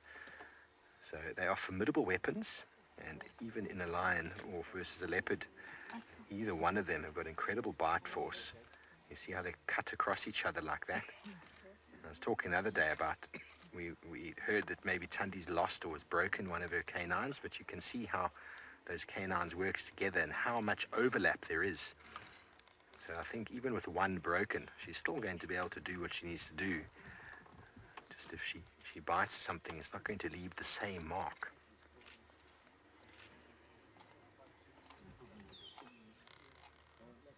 It would actually be good to have a look at the skull of a leopard and a lion, and then you can physically see the size difference. But offhand, I couldn't give you the dimensions. I'm just going to be quiet for a moment and let you hear all of this crunching.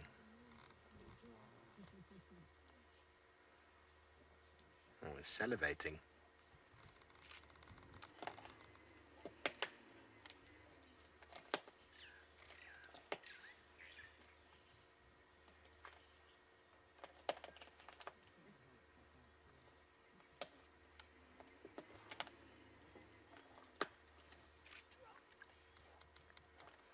So sometimes talk about lions and leopards catching their prey, giving them the kiss of death. I think that was mentioned a lot in the Mara with the buffalo and the sausage tree pride. Sometimes if they can't get their jaws around the throat, they'll grab the animal on the nose, and you can clearly tell by the way he's just made a few bites there. He's completely shattered the entire face, and it's another way they can suffocate their prey by preventing the nostrils from operating properly, and by latching on his very powerful teeth. The animal's not going to go anywhere.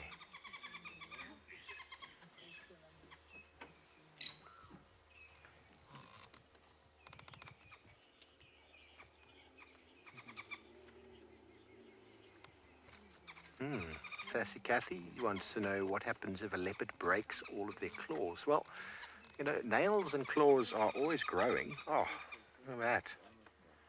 It's almost more gruesome than the claws are always growing. They're constantly regrowing themselves. So I suppose if one broke, it would take some time for it to sort of regrow itself. But a leopard with no claws, well, that's a leopard that can't climb a tree. Obviously, they can live without them, but to live in the wild like this without claws, you can't grab your prey, you can't hold the prey in the tree like he's doing, and you can't climb a tree. It would be very difficult to climb without the claws.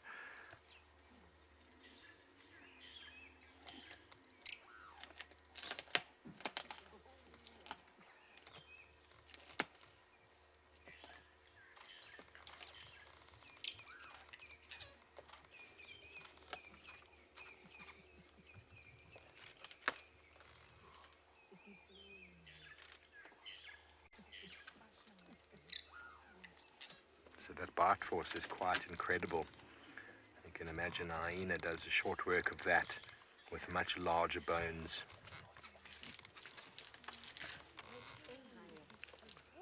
Don't know if that's going to work for you, boy. Branches are a little bit more flimsy there.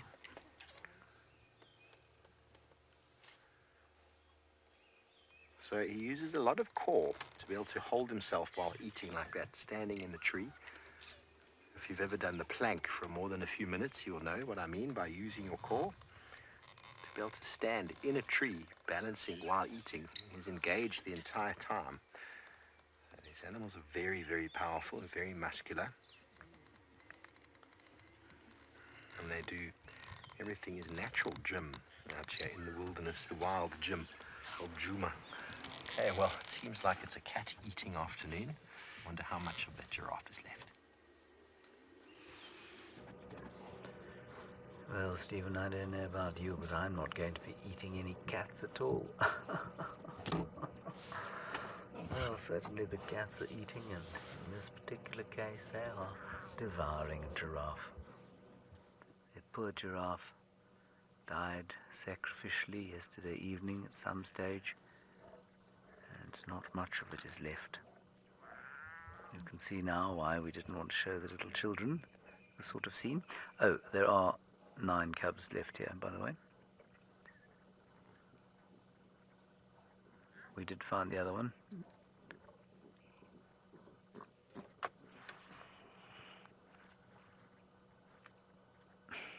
Well, 3, Ori, I doubt the giraffe was in the best condition it's ever been in its life, but I think to say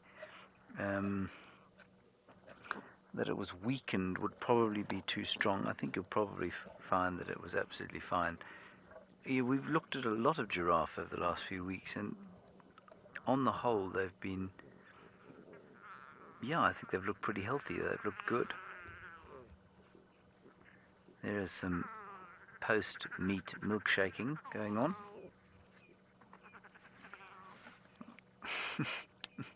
You can see it bobbling up and down every time the lioness breathes. That is ridiculous.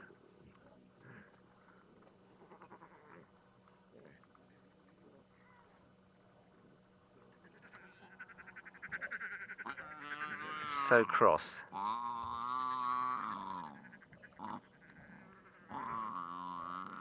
So deeply put out.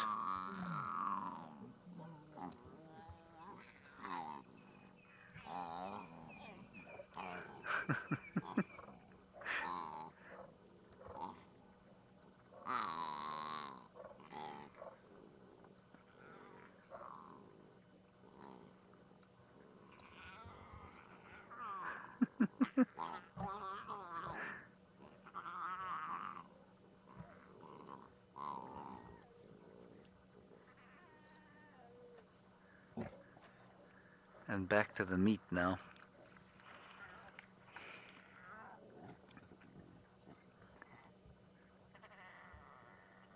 Some of them are too exhausted to move. They're 2 cubs that are flat out on their backs, breathing heavily, so tired after the day's exertions.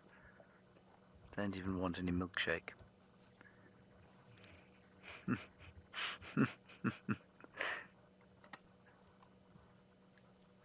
There's another one to the left of that we can't see. It's gone behind a bush. I think it's there.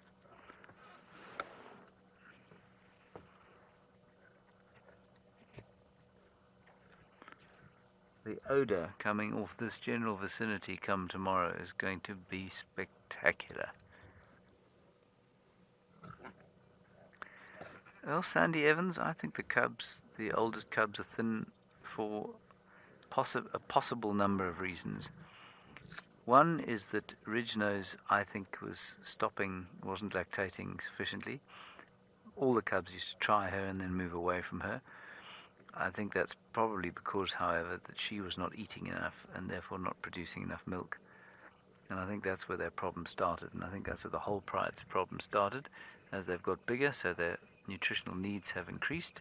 The pride hasn't been eating food like this, and so the lionesses have been stretched nutritionally and have struggled to cope with the needs of all the cubs. And they're all looking a bit ropey. But hopefully this meat meal and the meat that is now being processed by the digestive systems, and slowly the amino acids are being broken down and then reconstituted in the mammary glands of these lionesses. Hopefully that will be richer and more nutritious, and these cubs will stop looking quite as ropey as they do.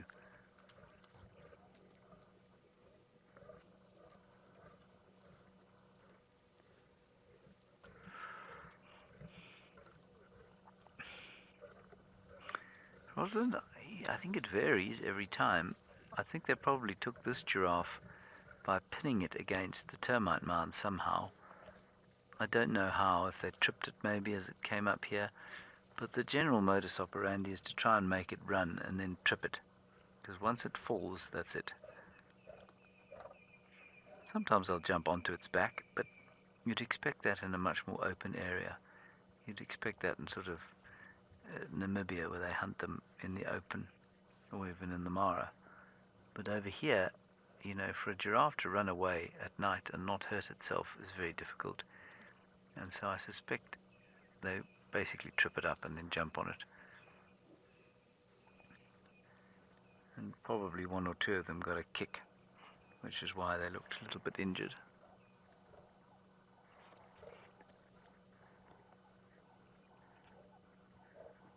And I'm pretty sure the cubs wouldn't have been here. I'm pretty sure that the lionesses, or one of them, certainly would have gone to fetch all the cubs. And they would have been deeply delighted at the sight of meat.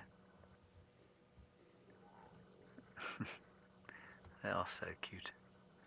They are impossibly cute, these creatures.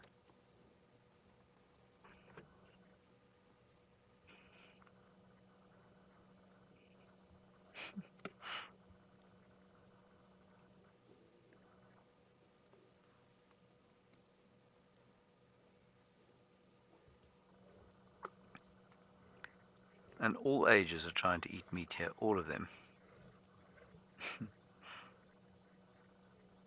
See the hips sticking out on those little things? Those aren't ridge noses, those are amber eyes.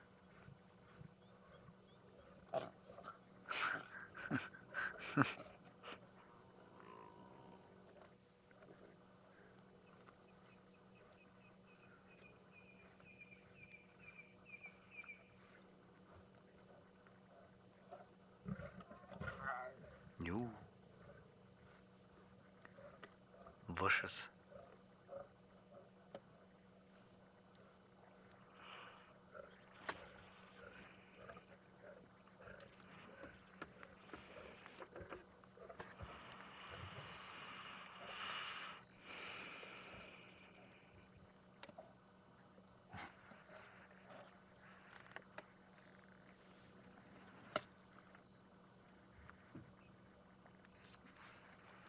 Lindsay, I'm afraid I don't really know how to answer this question. Is there a difference in the survival of the oldest and the youngest cubs? You mean in general, or in this particular pride? I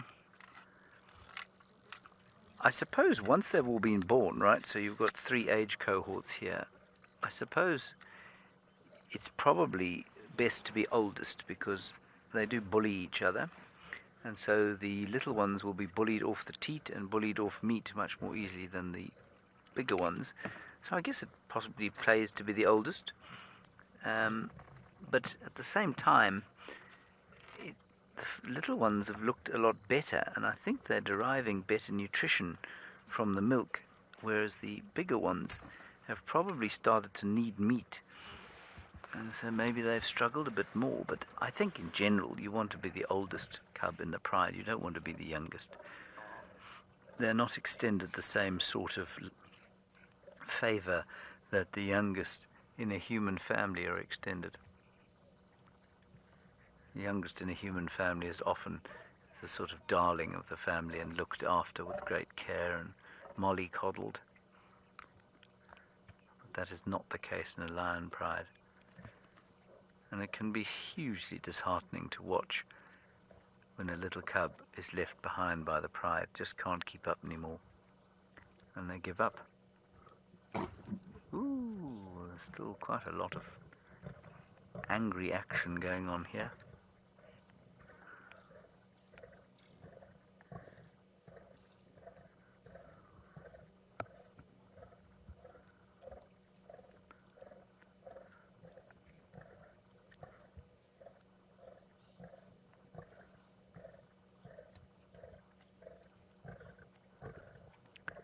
Oh, that's also a good question.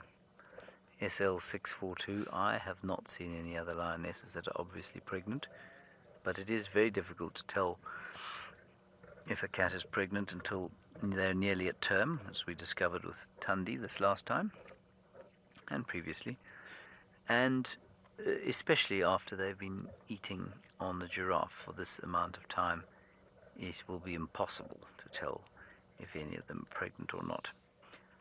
I think it's quite I would consider it strange if none of them were pregnant.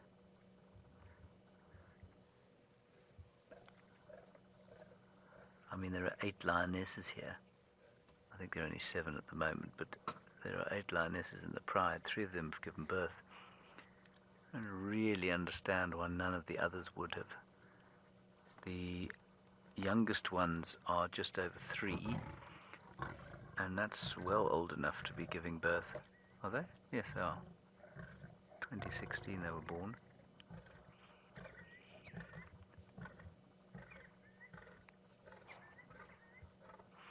And in amongst the growls you can hear the Senegal lapwings going home. I don't know where they've been. Must have been to have a drink somewhere.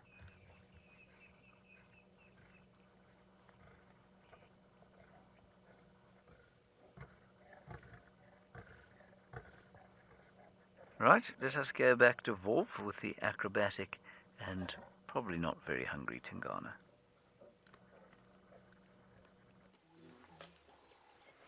Well, he's being very acrobatic, and his daughter is amused at watching his antics in the top of the tree as he's gotten much higher. We're going to stay with her for a moment because she's so pretty. Oh, look at those teeth.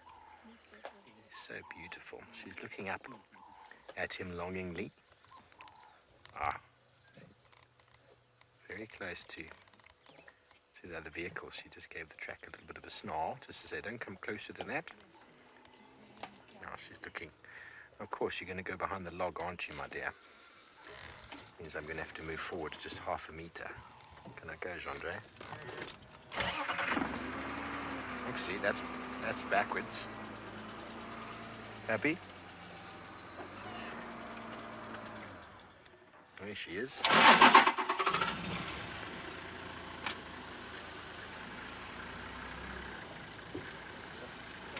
He's taken it a bit higher, and he's still been eating the face. But it's not a very clear shot. It's quite well hidden in the tambuti tree. Very decent tambuti. So let's stick with her because she's much prettier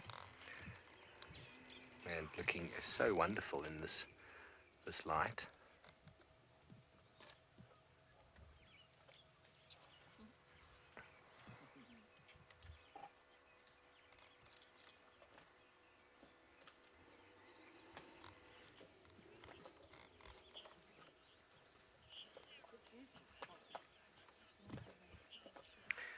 Blue jean lady, she doesn't stay around Dad on purpose.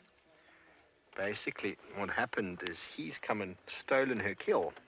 She's independent, so she doesn't need any adult assistance. She knows everything she needs to know. Are you going to go up and join him? She's just hanging around in the hope that he'll leave her alone and maybe leave the kill for her. I don't think she knows him well enough to know that he won't do that. He won't let her have it. Salambo, are you playing a game of hide and seek? Should we move up here, Jeandre? Maybe she'll go up like he did. I wonder if she's going to go up the tree. This could be quite interesting to see if she does. Wowza, that is a big stump. Tell me when you're happy. Yep.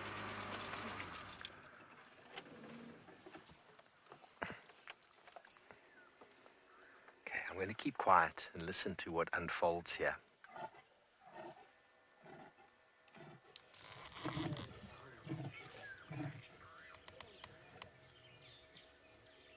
That, ladies and gentlemen, in leopard is no.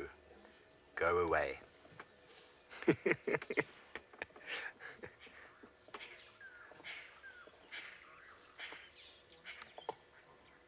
She wanted to go up the tree again and bop him on the nose like she did all those months ago. And he actually allowed her to feed next to him. He's a very brave young girl. I think she must know it's her father, because I don't know, if she tries that with another male leopard, she could end up getting a bit of a hiding. Okay, Jeandre, I'm going to move a touch forward for you. Oh, what? That branch is in your way.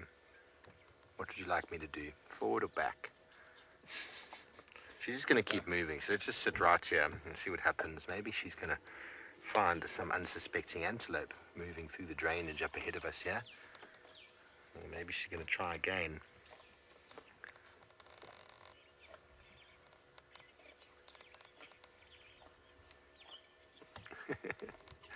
Luke, I think once Tingana comes down the tree, that's going to be it. He's going to be done.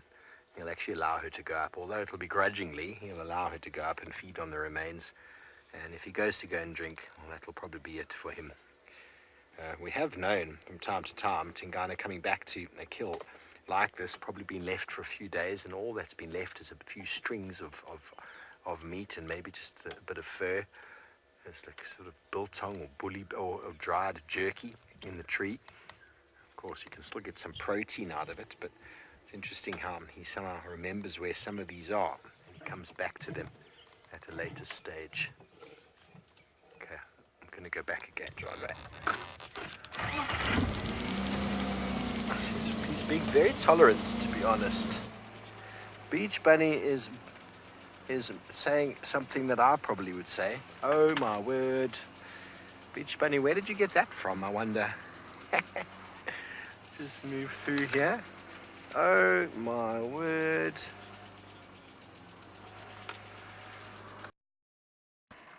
Oh my word. Deep. So now he's growled at her a few times, and if they weren't related, I can assure you another leopard wouldn't hang out here right underneath dominant male leopard. There's a lot of conflict between the same species. And if she's not providing him with a mating opportunity, he's competition for his food, so she's not welcome for the most part. But of course, it's her dad, so it's okay.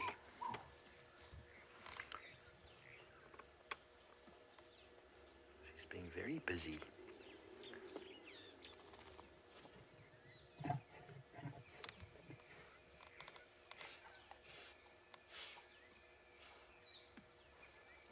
So that sound that you heard from Tingana is the sound that you'll often hear long before you see a leopard when you're on foot. They'll growl at you like that, and if you didn't hear it, you are deaf. Because it courses through your body. Oopsie, look at this. Oh, what are you doing?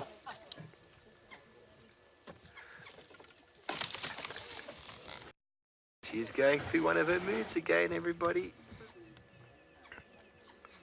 Dad, if you're not going to let me eat, I'm going to play. Going through these bouts of energy. I didn't just do a barrel roll into the soil over here. Greenwood hoopoe shouting behind us again.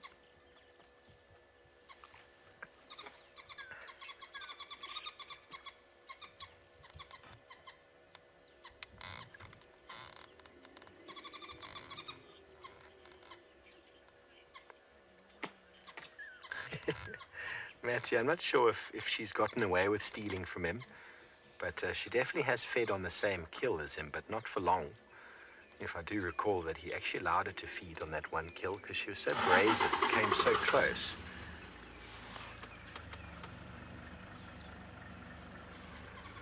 But for the most part, male leopards don't share their kills.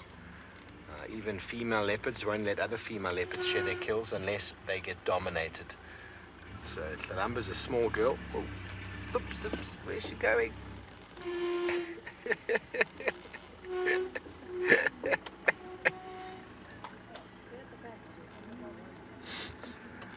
Oh, what a beauty. Should we go sit with her again? Just wait for this other vehicle to move and then we'll maybe reposition. They might go there.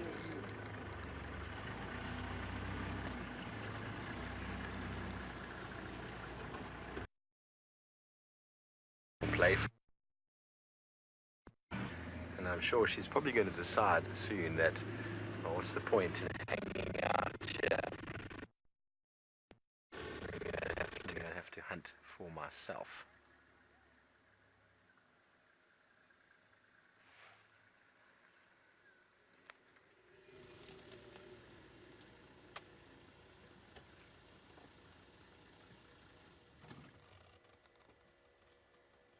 Should we reposition, Jean-Ray?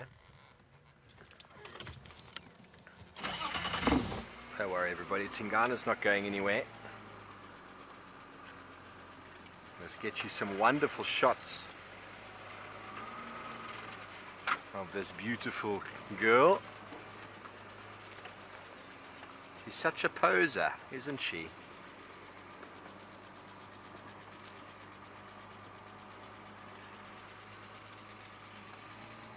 Alan, you say there's a lot of kitten left in her.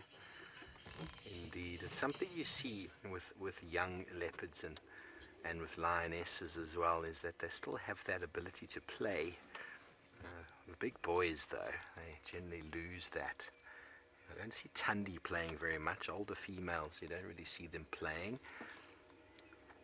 And big male leopards are too cool to play, as are big male lions, way too cool to play.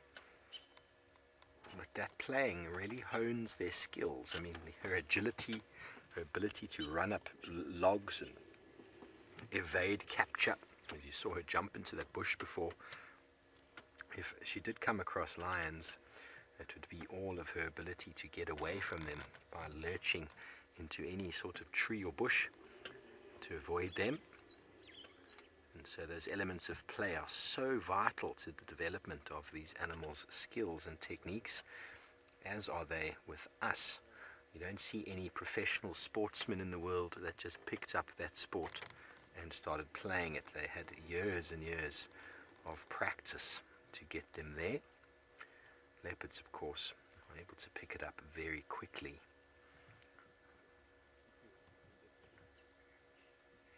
Their survival depends on it. Okay, well, I wonder what the light is looking like over by the Nkuhuma Pride. Hopefully they are bathed in a little bit of golden light. Bathed in the light. Stephen, we're probably about half a mile from you. So, no, the weather is precisely the same as it is where you are. There is no light here at all. The sun has gone down.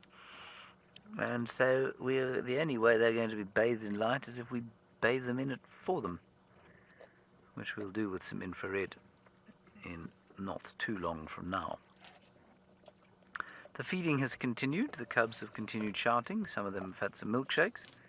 Some of them haven't. And then we'll just go to the left there.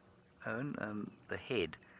That lioness is now trying to eat off the ossicone of the impala, which I suggest quite strongly is a poor idea.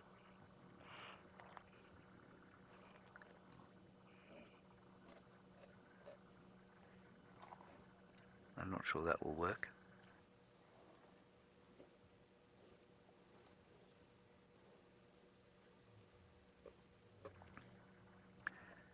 Colleen, I think it's the first time I've seen the Ingahumas on a giraffe. I can't remember seeing them on a giraffe before. I'm pretty sure it's not their first giraffe ever, but I think it's the first one I've seen them on. I'm just going to move very slightly, Owen, just so that we can get that tree out of the way, because that little cub is basically climbing all over the carcass.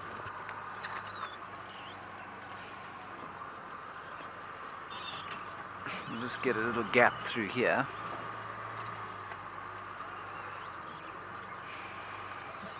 There we go. Is that alright, Owen?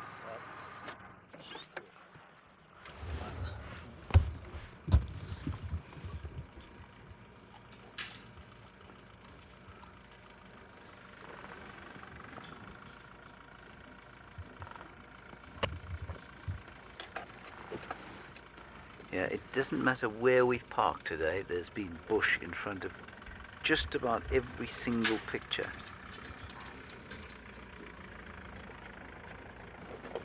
And apparently the same thing's happening with Tlalamba. But it is wonderful to see the little thing climbing all over the carcass like that. It's so funny.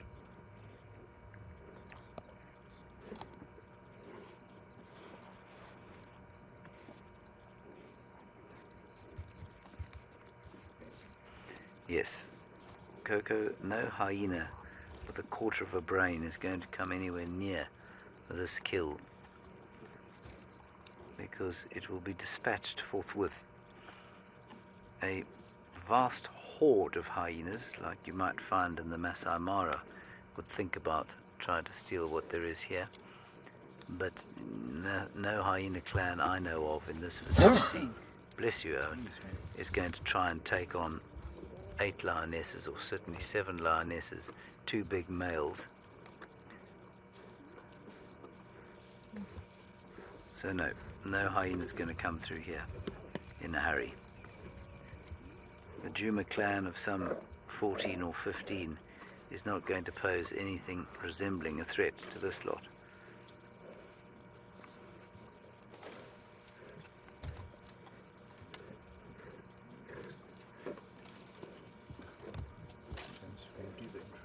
Okay, we're going to go into infrared now, everybody. Just give it a sec so that they can prepare in the final control room, because the light has gone.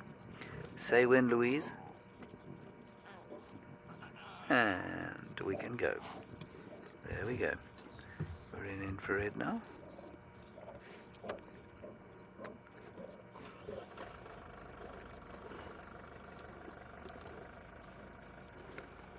That just allows us to be able to see a bit more without the picture being too grainy, too speckledy.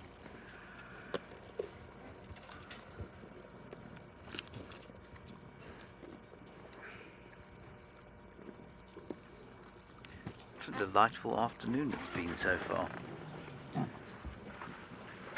Relatively cool, warmish but cool.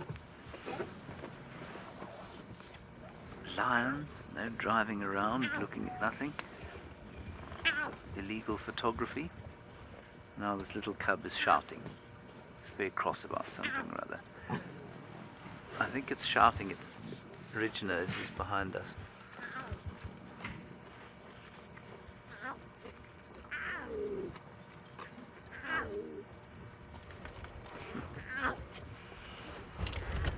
She's not moving yet.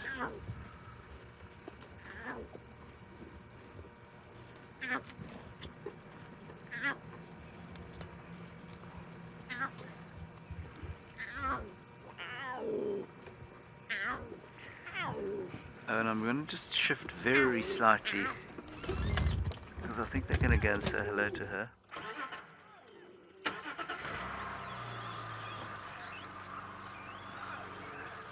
They'll be a little bit frightened of me if I move too much, so I'm just going to shift around very slightly.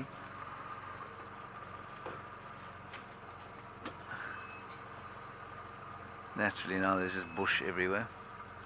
You can get her there, can you? Okay. I think that's ridge nose. I'm assuming it's ridge nose. I don't know. You know how terrible I am at that sort of thing.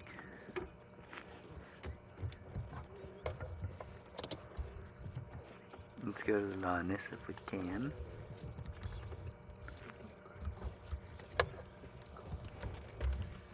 You could easily bring 2 vehicles in here, you know, there's so much going on, you really don't know where to look half the time.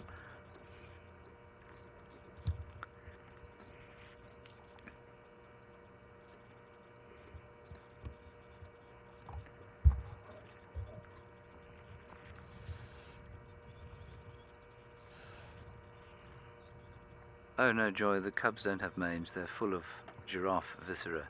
They're full of blood and guts. That's why they look so grungy. They're just covered in muck. And over the next few days they'll be licked clean, no doubt.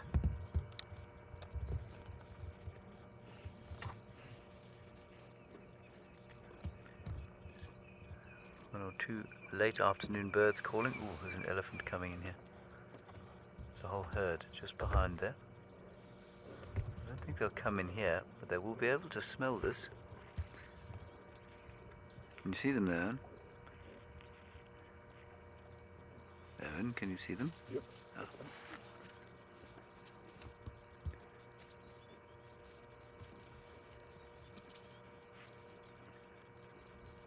No, it's not Ridge Nose who was lying back there. I don't know who that was. She's back up, quick. She's now moving towards the kill. It's not Ridge Nose.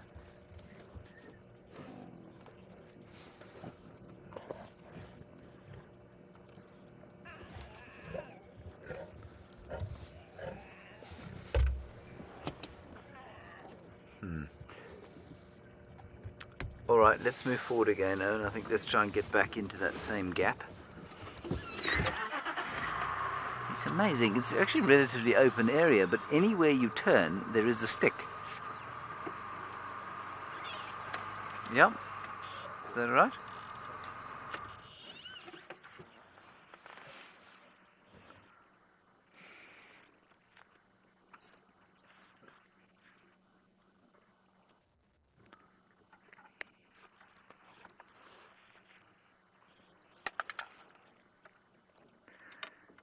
Well, I wonder, the closest water from here is Gallego Pan, which is not far from here, and one of them actually went off and had a drink there this afternoon.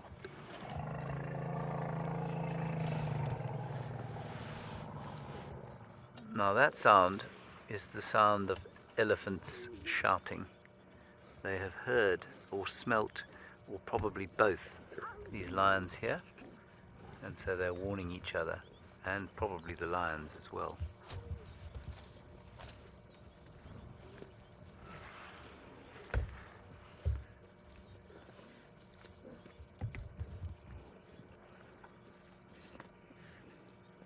I don't think the elephants are going to come in here. They'll move away. But they will view this scene with enormous distaste and almost resentment, it feels like. They don't like lions at all. Not many things out here do like lions, except some of the other lions.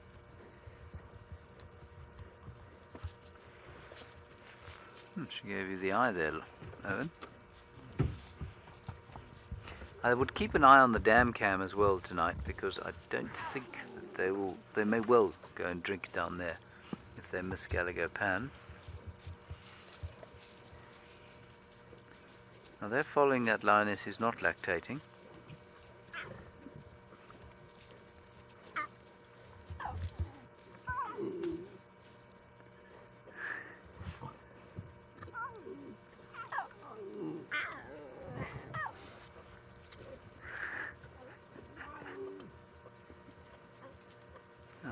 Just too delightful for words.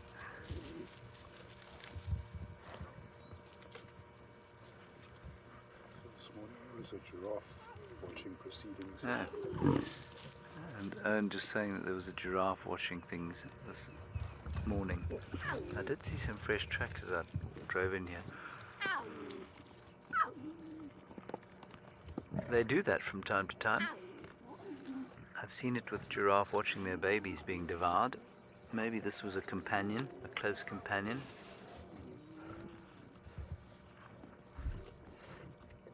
Perhaps there's an element of mourning about it.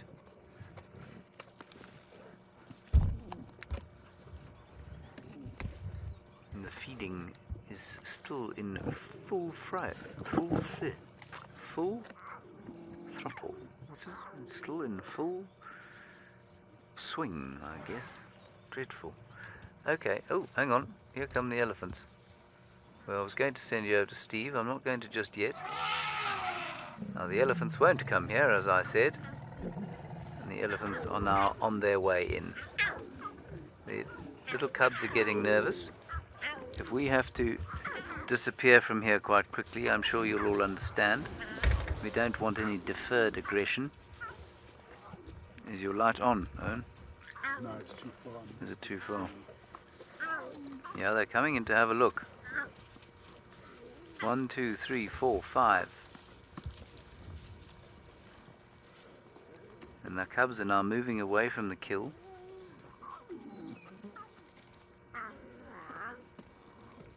Well, some of them. This is fascinating. Why would they come in here? 1, 2, 3, 4, 5, 6, 7. 7 of them. They're going to chase these lions off.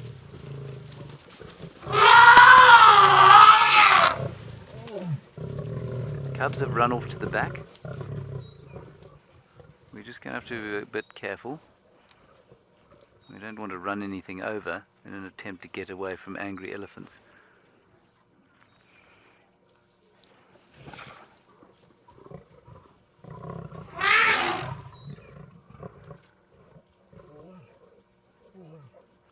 This is fascinating because one of the lionesses is almost calling to the male as if to say, "Don't be such a ninny, get back here, protect our kill." She turned to the male and she went, "Oh." Now they're fighting with each other, which gave the elephants a fright.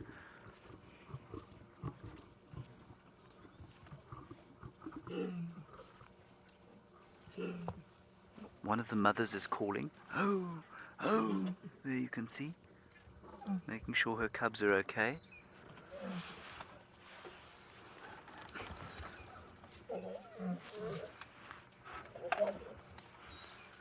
I think that's amber eyes actually, is it? No, it's not. Are there more elephants coming in here? Oh, it's Ridge-nose calling, sorry. I didn't hear that, Lou. I believe you. Eddie's now breaking sticks to show how strong they are. A whole another herd of 4 or 5 coming here. They're just throwing dust into the air. It's not so much that they're dust bathing. They do that. This is absolutely fascinating and to me inexplicable.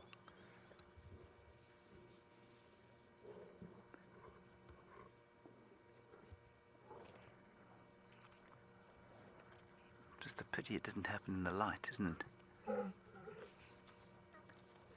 So Ridge-nose calling the cubs, making sure that she knows where they are.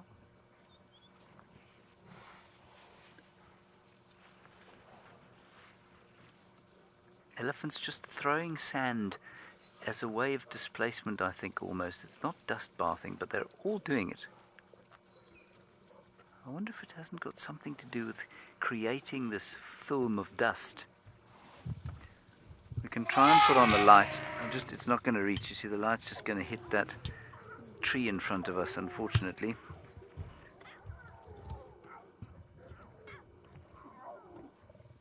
And we can't change anything. You can't change the settings on the camera.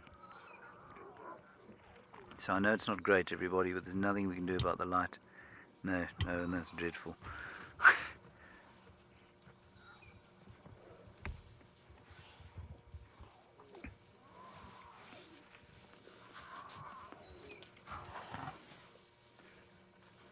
Now don't be scared, everybody. I think the lions will move off before there's too much trouble.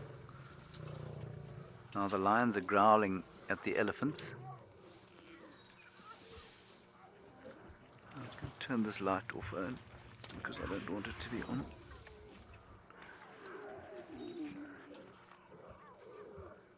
I just turned off the presenter light so that the elephants don't have a sort of target to run at. They can see exactly what we are.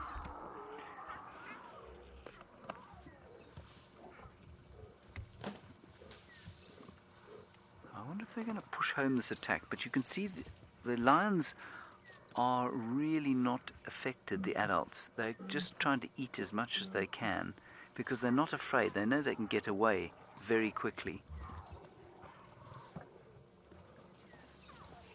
The difficulty for us if we have to move quickly is that there are 9 cubs in front of us, which means we are immobile. But they haven't as yet even looked sideways at us.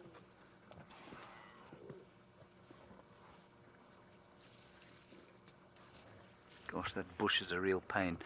If I move back, we'll get the elephants and not the lions. It is, it's dividing them in half. So, is there anything behind us? No, We're clear behind us. Let me just try and move back so we can turn the light on. No. Now somebody's shining a spotlight. Is there anything behind us, Owen? no, you can't. Right. Just going to start the car and move back. Okay, that's all I'm going to do. Try the infrared now.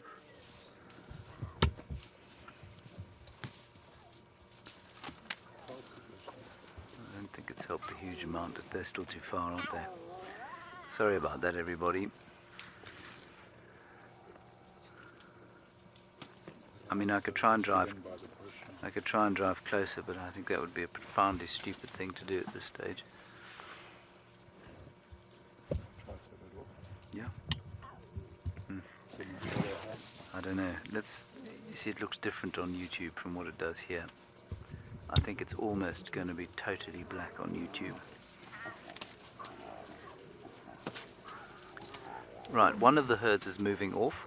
1, 2, 3, 4, 5, 6, 7, 8 elephants moving off, leaving 1, 2, 3, 4 adults and 1 youngster. Now they all seem to be starting to move off. What an astonishing sighting. And the lions still keep feeding. And there they go. Someone's given the command to the elephants and off they're moving. Well, you'll have to just accept what I'm saying about them leaving, because they are. Now they've all stopped. Somebody said something to them. Now all we can see is a bleeping bush again. Let me go slightly forward.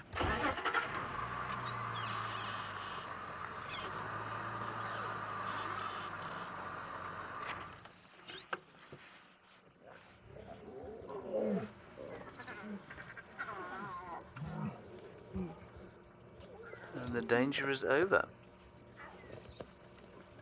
So you saw everything there, and I'd be very interested in knowing your opinion. I didn't at any stage feel threatened by those elephants. I didn't for 1 second feel like they were going to attack us. They didn't look at us sideways. They were not happy with the lions, but why did they come in here? Maybe just to assess the potential threat. But then why didn't they chase them off completely? Maybe because we were here? Maybe they were nervous of running towards us?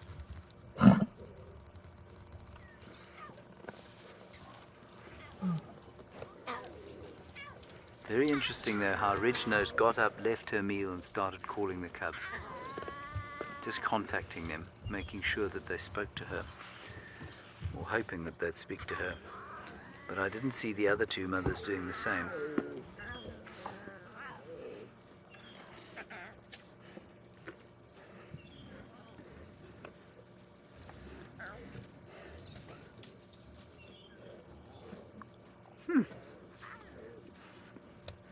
Wasn't that brilliant? Again, it would have been a lot better if they'd done it at about 5 o'clock this afternoon. That would have been perfect. Still.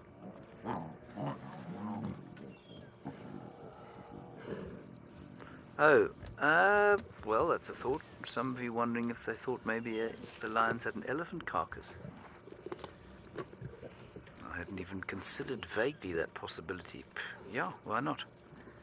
They smelled death. They knew there were lions here. They were eating something and they thought, well, let's go and find out who's dead. Yeah, possibly. I suspect it's got something to do with just assessing the threat in the same way that when an impala sees a leopard, it walks towards the leopard to make sure it knows where it's gone or where it is. But I mean, once they'd seen them, they all came closer. They brought the youngsters closer. Maybe it was to show the youngsters. They corralled the youngsters into the middle of the herd.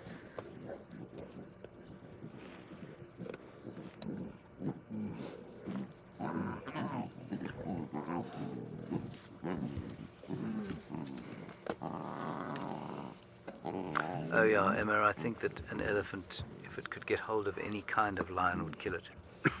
For sure. So yes, even the cubs, I think those elephants would definitely have made short work of.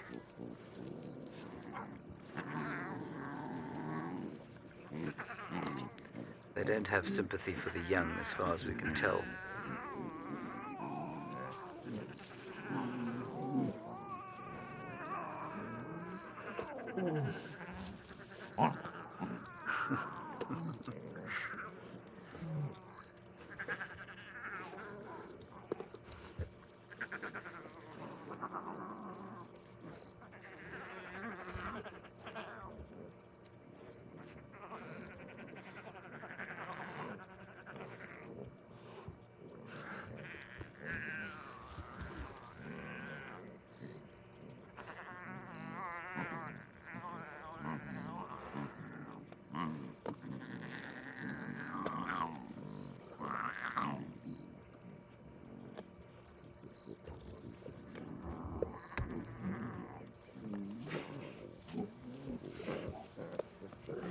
Alright, we're not going to move from here. Let's go back to the Wolf and see what adventures Tlalumba's been having.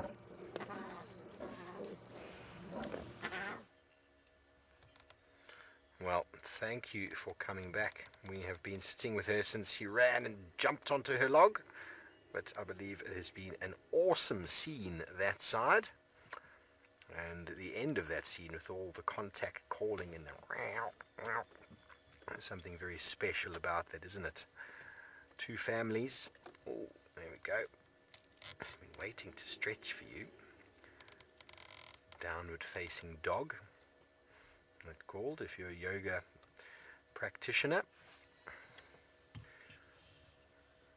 Now she's going to turn around and lie the other way. So now she can see Dad at least. She's going to walk down. He's on the catwalk. Sit there. Hello, beautiful cat. So she hasn't moved since you've been away from us. And now that you've come back, of course, she's decided I'm now going to show off for you all and show you my beautiful side.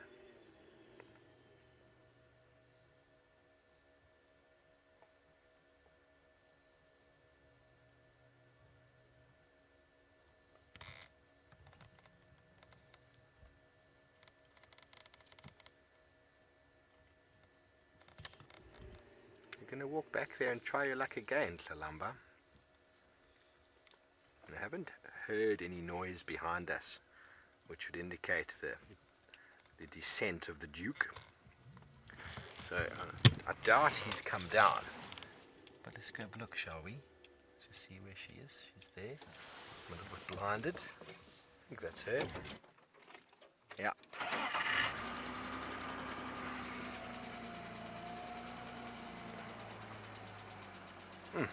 Cannot see with that presenter light behind me, I'm afraid. Andre, I'm going to put you into a bush.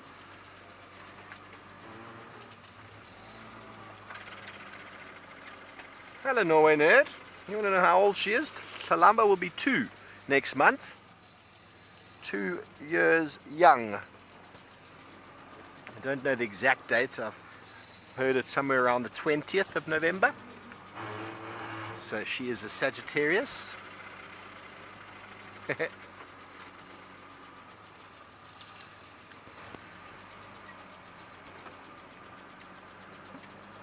so she's just here on our left hand side. I'll stay with her because she's nice in the open. Figure out which light is which here. How small she looks in the open here. Let's see.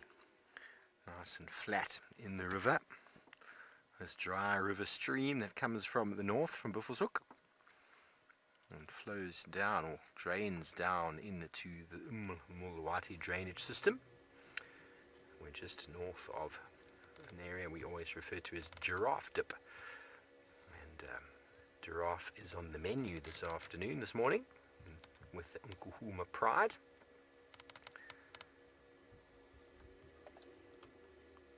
And I wonder how much more of it they've consumed since this morning. There was still a huge amount of meat this morning. They hadn't even gotten to the rump yet. They were eating through the shoulders, really. A really long way through, and obviously the face was gone and most of the internal organs were out.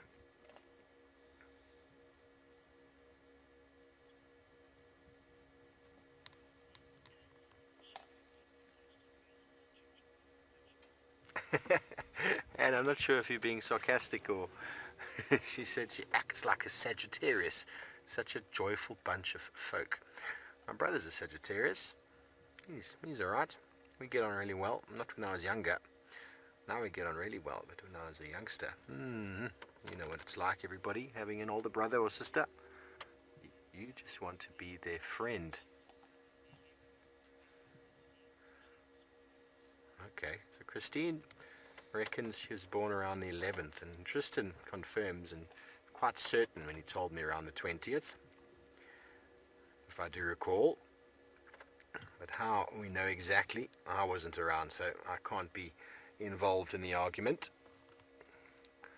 So she is possibly a Scorpio. That makes a lot of sense. Her and me are very closely related. We are a very happy bunch, very playful and very naughty.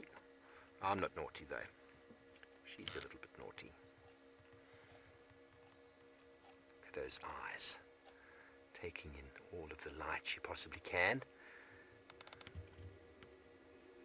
The wider they go, the more light they take in. And with the cone cells gives them the ability to see in a very, very low black and white conditions. Although she looks like she's about to nap.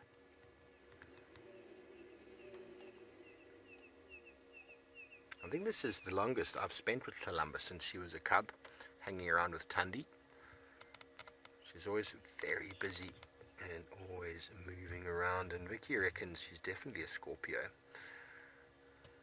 I think so.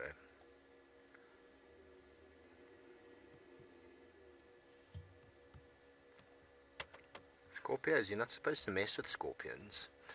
I wonder if she's going to be mad with her dad when he comes down the tree. Scorpios have got stings in their tail.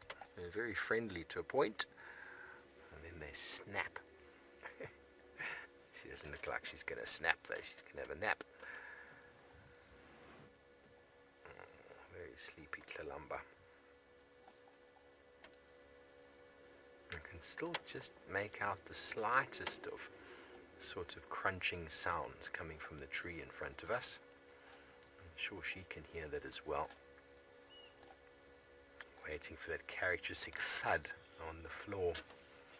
Enjoy, that's exactly where I was about to go to. You wanted to know if the hyenas have been involved today, been around. I haven't seen any today, and I haven't really been shining my spotlight.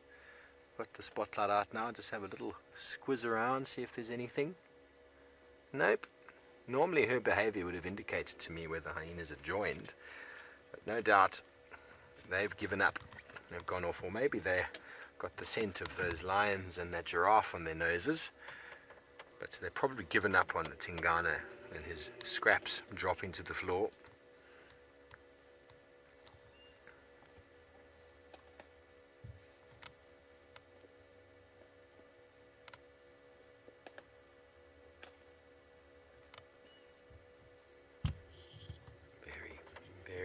relaxed.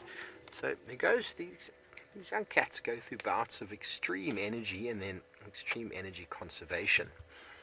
And I suppose that's what happens. They go through these moments of just being very, very flat, and then suddenly they just need to release all that pent-up energy, almost like a child after too much sugar,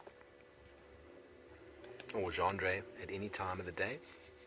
Hey, Gendre. Gendre is a proper energizer bunny.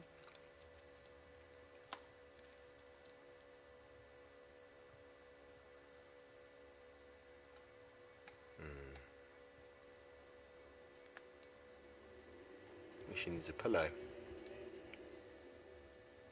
I roll a little ball of elephant dung there for her, make her comfortable. Okay, well, she's going to doze. We're going to stay here. Maybe hyenas will rock up, and maybe the big male leopard Tingana will come down. Who knows? But James is still with the pride. There's still lots and lots of noise going on here. Everyone is active, everyone's awake except 2 males and 1 female, who are both behind a bush in front of us. So all the cubs are trying to feed, some of them are playing, some of them are suckling. The lioness is up and feeding.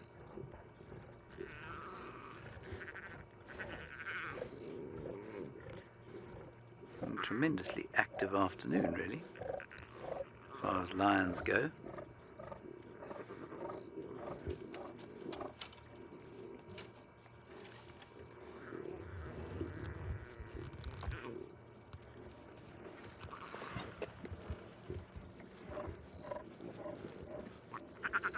So it's quite eerie being in a sighting like this when your naked eye cannot see the lions and you know that there are so many around.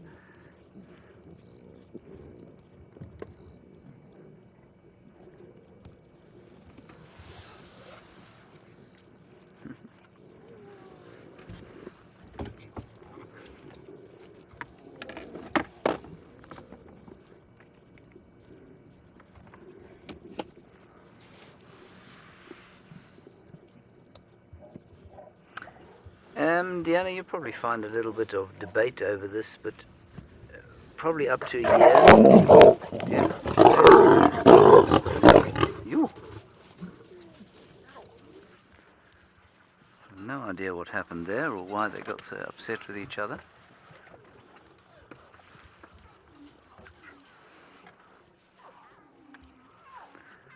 I tell you what's quite interesting though is that she went for his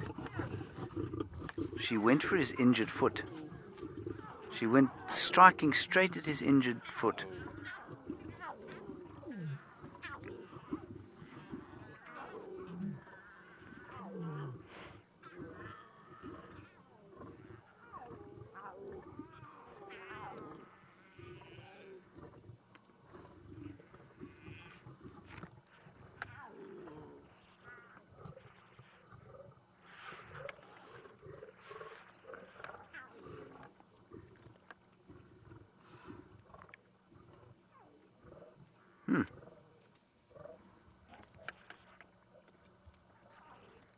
Fascinating.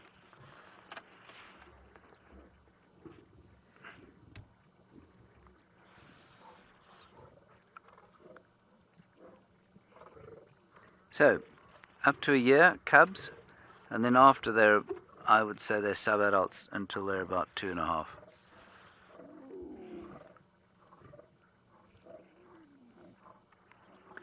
They start being adults as soon as they're sort of able to breathe and breed.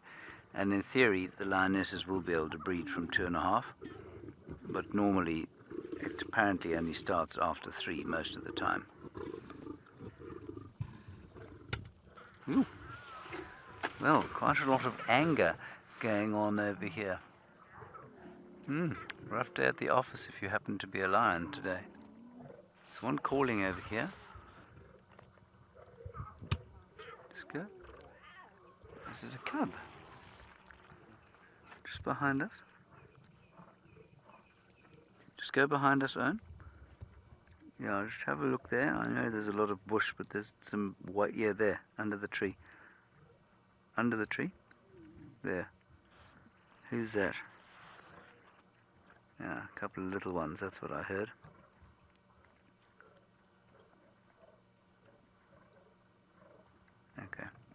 Let's go back to the main event.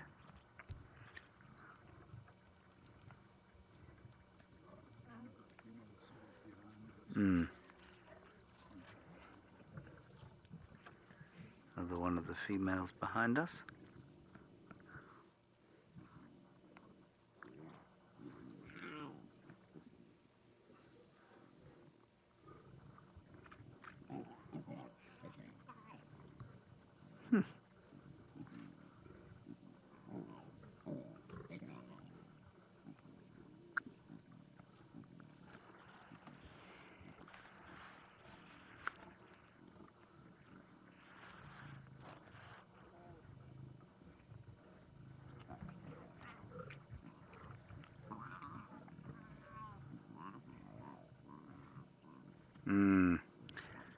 Don't know, Valentino. Good question.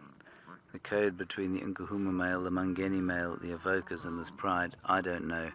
I suspect the reason that you don't see the Mangeni male or the Nkuhuma male here is because the evokers are here. So I don't think that, especially not at a kill like this, that they would tolerate those other two males.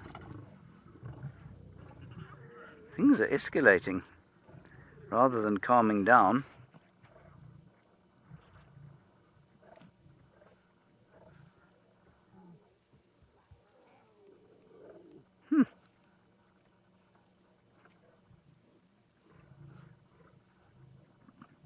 I mean, it's not like anybody can possibly be hungry anymore, right?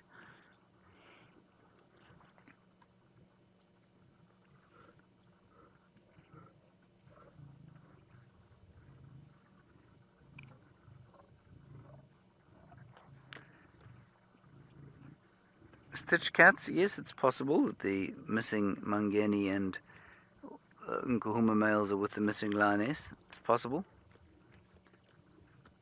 But I mean, it's equally possible that the missing Mangeni male and Nkuhuma male are somewhere down on the Sand River at Londolozi, or, you know, on the eastern border of Mala Mala. So it's possible, but I'm not saying it's particularly likely.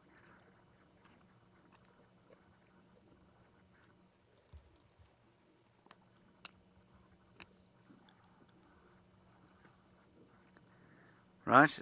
It's endless how much entertainment this little cat, Kalamba, gets from trying to sneak up on her dad.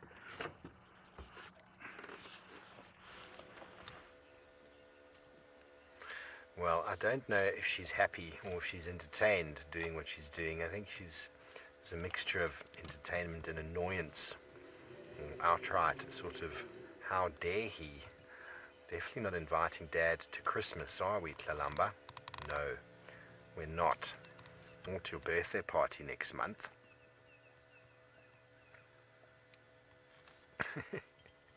He is, we can't see him, but he's still in the tree. He's in there somewhere. Yeah, I wonder if Tinkana would eat all the cake if we had a birthday party. Maybe I suppose if it's an impala cake, he'll eat it. Warthog cake. Maybe have to leave it out in the sun for a few days. He seems to like that. Bake it now and serve it to him next month. That's a good idea. Tlalamba.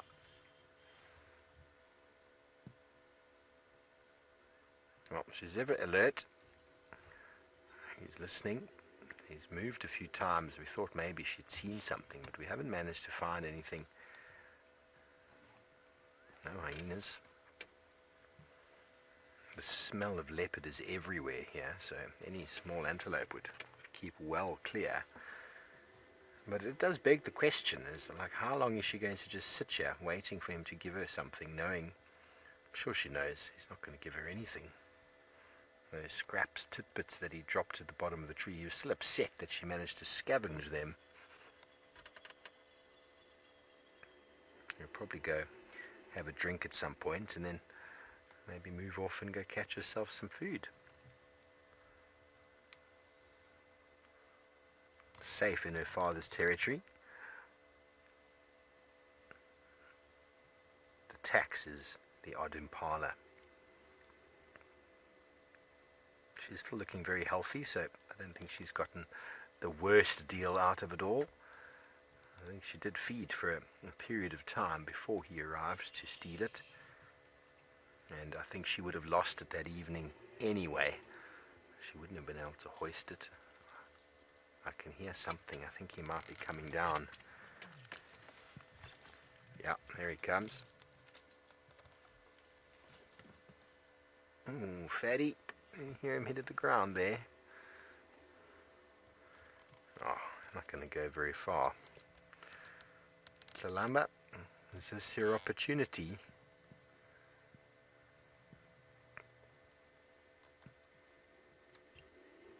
Let's move up, shall we?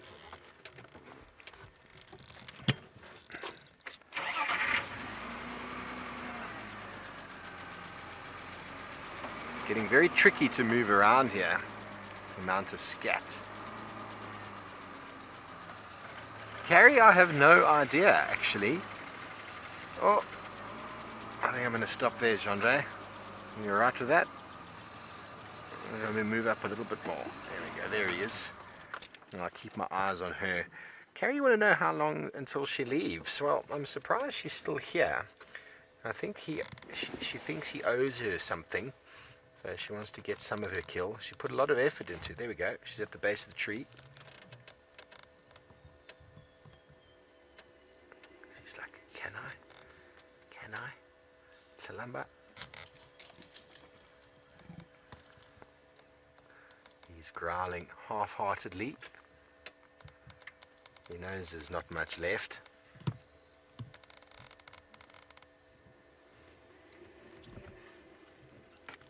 I'll just keep my eye on him and see. No, he's grooming, doing his thing at the bottom. She's going to go up there and pick up whatever scraps are left, if she can get to them. Yeah. She can just get to them. Let me move a little bit further up there, Chandra, then we'll get a good view. Alright.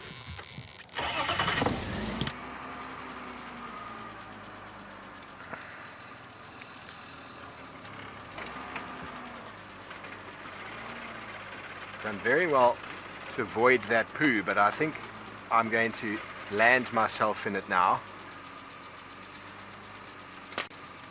How's that? I think that's going to be a good one. There we go. She's just up over my right shoulder. She's managed to stave off the patience, or have the patience to wait out her turn, and now she's going to reap the rewards of a couple impala legs. Tingy, you haven't left her much, have you, boy? No, he hasn't. He's going to groom himself. He can prepare himself for the evening in case he bumps into someone. And he's going to go for a nice drink once he's digested a little bit more.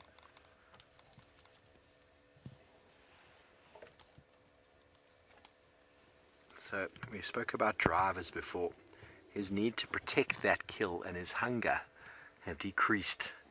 So he doesn't feel the need to get involved now. If he was hungry, or if there was still lots of food there, then he would definitely have been a little bit more sort of, well, not as accepting of her going up the tree, but by his posture of coming down and turning away from the tree and turning his shoulder to it, he kind of opened up his body language to her, and I think she's learning slowly but surely what Dad likes and what he doesn't, and when he's happy with me and when he's not.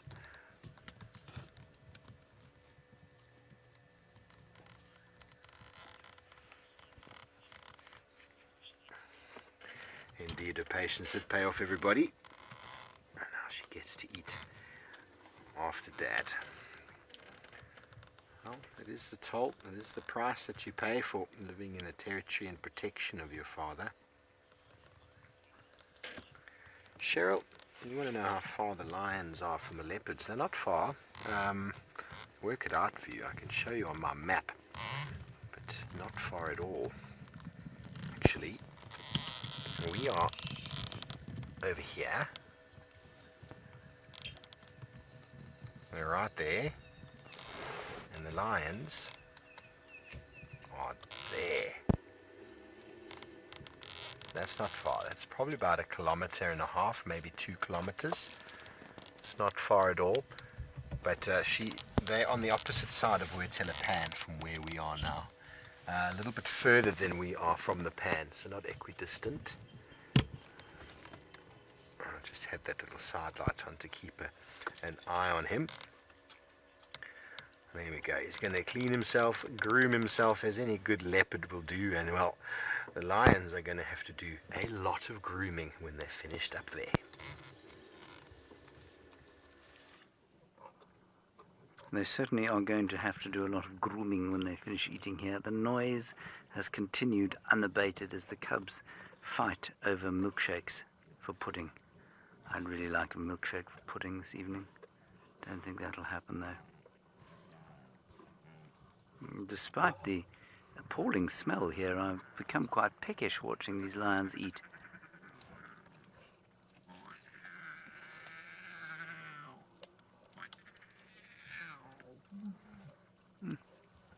There's so much noise and activity and moving from meat to teat to sleeping to getting up to swatting and growling and greeting and contact calling and dead sleeping, meat combering.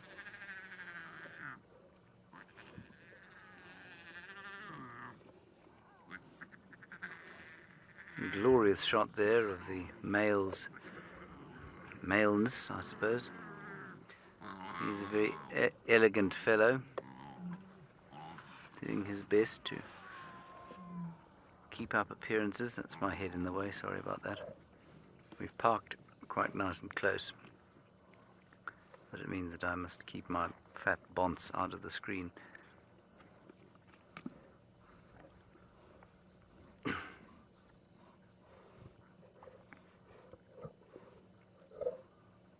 So it's always a pleasure in the dark when you've got a sighting like this, as opposed to trying to find nocturnal creatures that prove almost invariably impossible to find.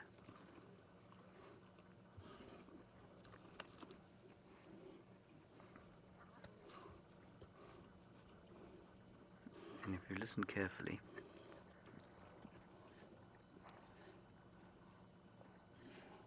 you can hear the great breathing of the lions. Shallow breaths as their lungs fail to fill to capacity.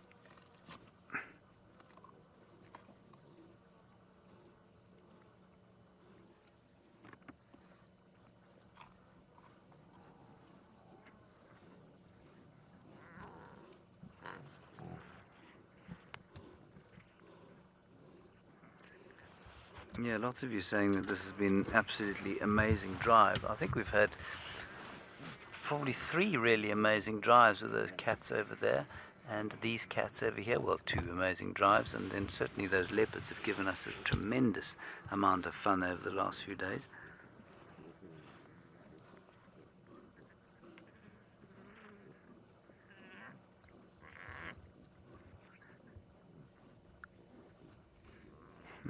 I'm not sure what the male is trying to achieve there. He's lying on his back in some meat, his face in the carcass, his package on display for all to see, and I'm really not sure if is he trying to guard a piece of the carcass? Is he trying to display how wonderful he is while guarding a piece of the carcass? Is that his new girlfriend next to him? I don't know what's going on. It's really very odd, but lions are a bit odd, really.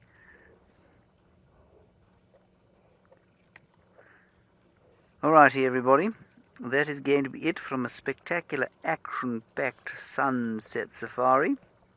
Until tomorrow.